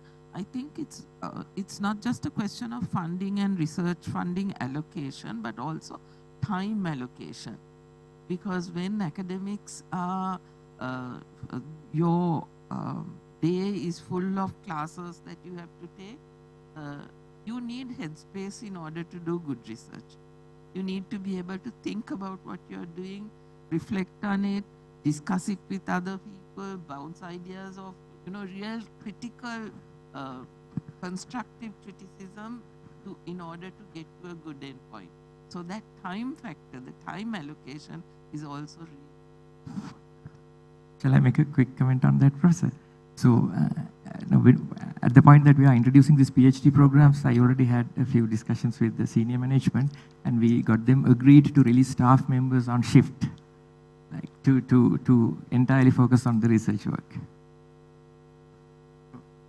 Thank you, Professor Nilanthi, that's a very important point. Professor Murali, please. I want to interject a bit. I think very important point in the spirit of creating a research culture. Every institution will have a different model. Like for us, we are very mindful at the senior leadership team. Some people are not cut out to do research. They don't have interest. They are great teachers. They draw upon research done by others and bring it to class, right? We foster that. So which means at an institutional level, leadership should also be very mindful. Am I putting people on research track or teaching track? And they need to be treated differently. So if you're on a teaching track, expectations are different. You're a good academic from a teaching and learning perspective. So you're measured differently. The point I'm trying to make is not one cookie cutter for everybody in the organization. Yeah, I'm so glad to hear that some people are given time off to do research. And these people should take the opportunity to say, yes, I want to do high impact research. Not just I'm doing research for the sake of or when I'm going to be a senior lecturer, or when I'm going to associate prof, or when do I get a double-digit H index, or when I'm on the Stanford list of top 2% scientists. I think that defeats the purpose. Yeah, it's really meaningful research, and research that grows other researchers as well, the younger generation, the research assistants that you're talking about, that PhD culture in the organization talking about. So that has to be decided very, very carefully and very, very critically. Also to ensure that we are fair, and we also acknowledge that some are in the organization and they want to be lifelong teachers. To see how do we treat them, and that has to be just sharing some experience. Because at APU we have 2 tracks: teaching track, research track. And people should be pleased with that. So okay, I'm not going to bug you with research. We have others who are running that show for that. Yes. Thank you. Thank you so much for that insight. I think that was a very useful conversation, and it's a very good point. Academics do need time for research, and there can be many mechanisms to allow them that time. My colleague Zakaushali is just, waving her hands on time. I do have a separate set of, another set of questions to go, but in the interest of time, maybe. Dr. Kumaraswamy, are you still with us? I think Professor Nilanthi and... Yes, I am. Yes. So drawing from the discussions that you've heard, Dr. Kumaraswamy, are there any final remarks that you could give drawing on that comment you made of USAID, funding being taken away, could you advise our young academics? I'm sure there are other sources of funding. Where should they look? How should they look for these funding opportunities? Because, I believe there is onus on the researchers also, as Professor Nilanthi went to her senior professor and got the WHO funding for that particular piece of research. Could you advise our young researchers on the sources of funding that are available? Well, my generation historically tended to look west, right, when we're looking for funding for research. I think that picture has changed significantly. And if I'm not mistaken, there is much more research funding available, particularly applied research funding available in the East. So I think we need to look at new sources of funding and also in terms of the balance between pure academic research and applied research may need to change, because we are going into an age where there is kind of shortages of funding and where people will want kind of practical results to a greater extent in terms of the money they give for research. So yeah, so look east, look more east, and look also perhaps into more applied areas. Thank you, Dr. Kumaraswamy. So look east and look for applied areas of research. I wonder, it wouldn't be a panel discussion if I didn't at least open the floor, open out for questions from the floor. We'd be happy to take maybe just one or two questions from the audience, if there are any.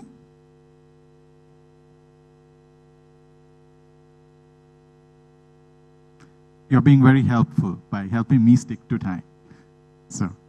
And I'm sure our panelists are around through the next, at least through lunch, I think, Professor Nilanthi, no? Yes. Okay. So we're trying to beat several deadlines here. So I think thank you for those wonderful viewpoints. I think, we've discussed a lot of things in terms of AI in research, how we should look at it, how we should look at research itself, sources for funding for research.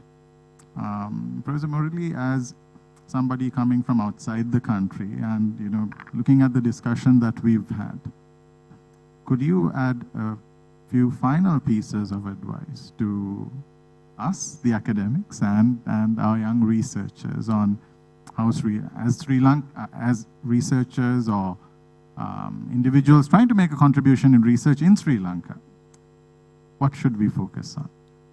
Oh, a very challenging question. Perhaps I share what's happening in Malaysia, which probably Sri Lanka can think about. I'm not saying that we are doing everything correct, but I think there are certain things that are done in the right way. Our Prime Minister is AI. AI means Anwar Ibrahim. So Prime Minister Anwar, first thing when AI was this whole buzz, still is pretty much, he said that every single citizen must become aware, those who can read and write, must become aware of what this AI is about. So immediately what the government did was to launch 4 modules at a very fundamental level, open access to everybody. Go and learn basics of AI, defining it, downloading tools that you can play with and see whether it makes sense in your life and what are the changes. There are 4 modules. It's called AI for Rakyat, AI untuk Rakyat, which is 4 modules that every citizen has access to if you want. But that's one thing. Why? To create that awareness. And secondly, what they did was they established a National AI Office under Ministry Digital. So the whole purpose of this National AI Office is to map the national priority areas from a research perspective. If we look at research, what are the top 6 research priority areas? And AI as an enabler, how can AI support us to achieve these priority areas? So after which research grants are modeled after or mapped to that priority areas, which means me as an applicant at a university sitting somewhere, I have got to align my aspiration with that and using AI again as a tool to support that objectively. But if you drop AI aside, it still must be addressing the priority areas. For instance, food security. It's always going to be there, with or without AI. National safety, it's going to be there, with or without AI. Now, more recently, trade issues. The elements that I talked about in the WUCA. So these are priority areas addressing one or more of the sustainable development goals. And climate is in the mix of all of those. So that priority areas is established. And researchers who are applying for research, cutting across different institutions, are encouraged, strongly encouraged to map to that. And if you're using AI, by the way, as an enabler, you stand a better chance of getting this sort of grant. So that's one thing that they did. And the other thing that is happening is actually at an institutional level, what the government has done is they set aside a portion from the budget to a public university to collaborate with private universities and other public universities for AI infrastructure. So rather than saying all of universities can apply for AI infrastructure, then you're not sure who's going to be monitoring every single university, let's centralize that at one university in Malaysia. It's a public university. Other universities are consortium members of this. So within that infrastructure that is allocated for compute power, for mapping it to your data centers, it becomes easier for institutions such as us. We may not have enough space, you've been there, you know, or we may not have enough sufficient funding to do really high-end compute power sort of requirement. So let's collaborate with other institutions that have been given mandate by the government to drive that agenda, working collaboratively with them. So this is where the public universities, private universities, they are partnering very well as part of the consortium to drive the national agenda forward. I hope there are many more points, but I do respect the time that we have. Thank you so much, Professor Murali. So that's insightful. Prioritize as well as collaborate. Yeah, thank you for that. With that, I hope, thank you so much, Professor Murali, Dr. Kumaraswamy, Professor Nilanthi, for your valuable insights, and colleagues, Dr. Shaman. Shaman, thank you for your thoughts and also for being so supportive. Let me just, I think we've heard a lot of valuable ideas. Please don't let the ideas die as ideas. I do hope that we take something from this and, you know, incorporate into what we are doing tomorrow. I'd like to just leave you with a thought. I mean, APIIT, we love this tagline of ours, inspire love for learning. At the heart of any learning is curiosity. And I think we need to fight a battle to, you know, not kill the curiosity of all of you, of ourselves. And if we don't do that, if we're curious enough, we learn. And isn't that at the heart of research too? The only thing, we've heard a lot of complex ideas, but I think probably the only thing that we need to keep in our mind is, you know, if you can give yourself completely into that curiosity, that's research.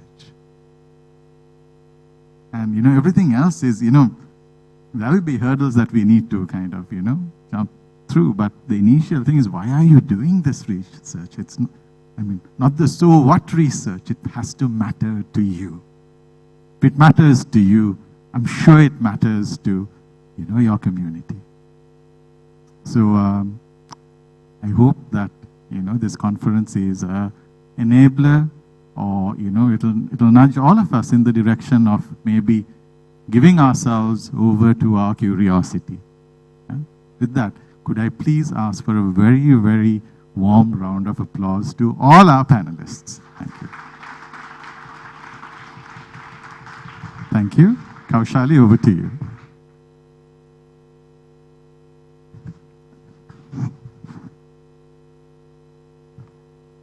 With that, I would like to now invite Mr. Bandule Godege, our chairman, to please give away the tokens of appreciation to our panelists. Let's do it.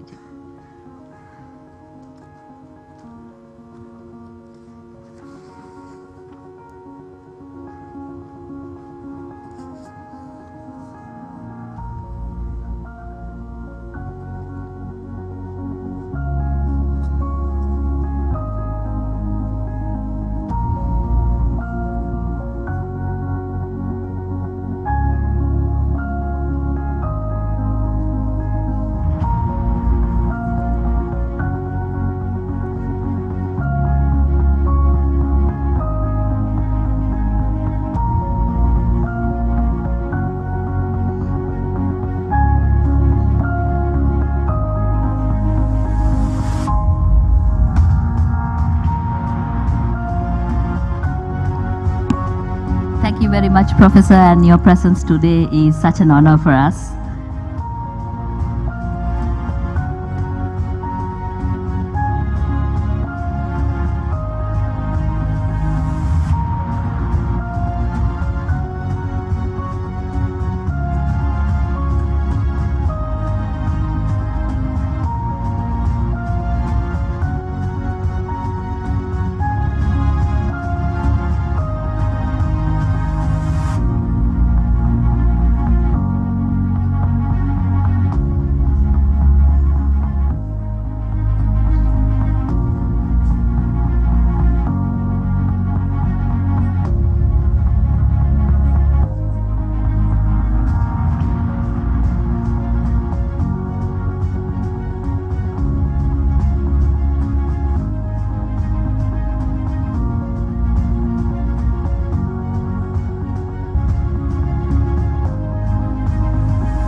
Thank you very much, Senior Professor, ladies and gentlemen, that is Senior Professor Nilanthi Silva, and then together with Professor Murali. So let's all give a round of applause for the panelists for the day today and our guests.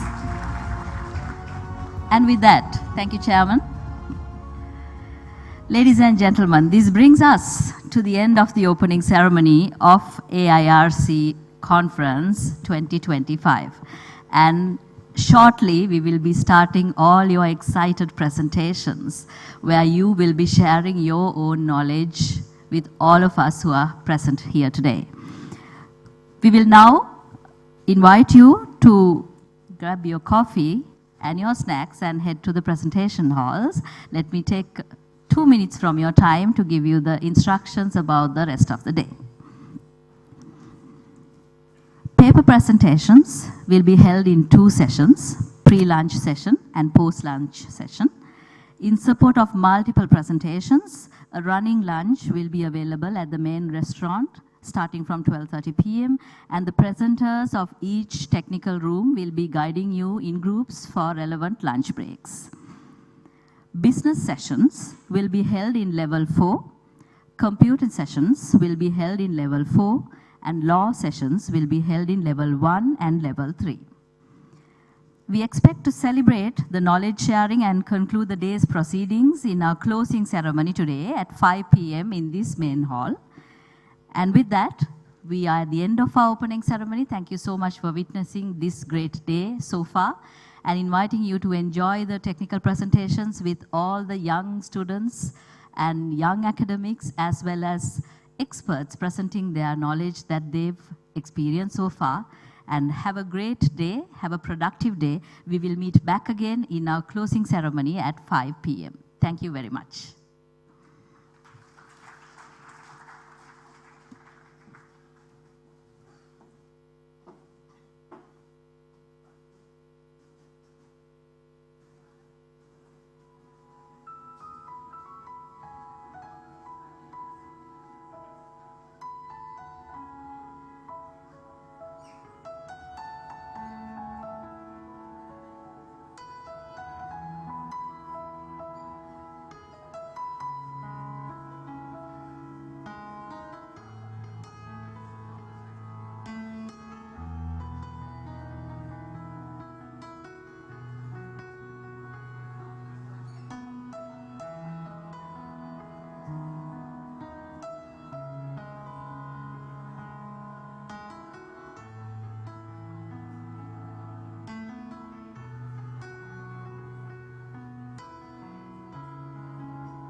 This announcement goes out to all the members of the hosting team, please make sure that you are reporting to your technical rooms, as we'll shortly be starting the technical. Computing sessions will again be held in level 4. Law sessions will be held in level 1 and level 3. Thank you.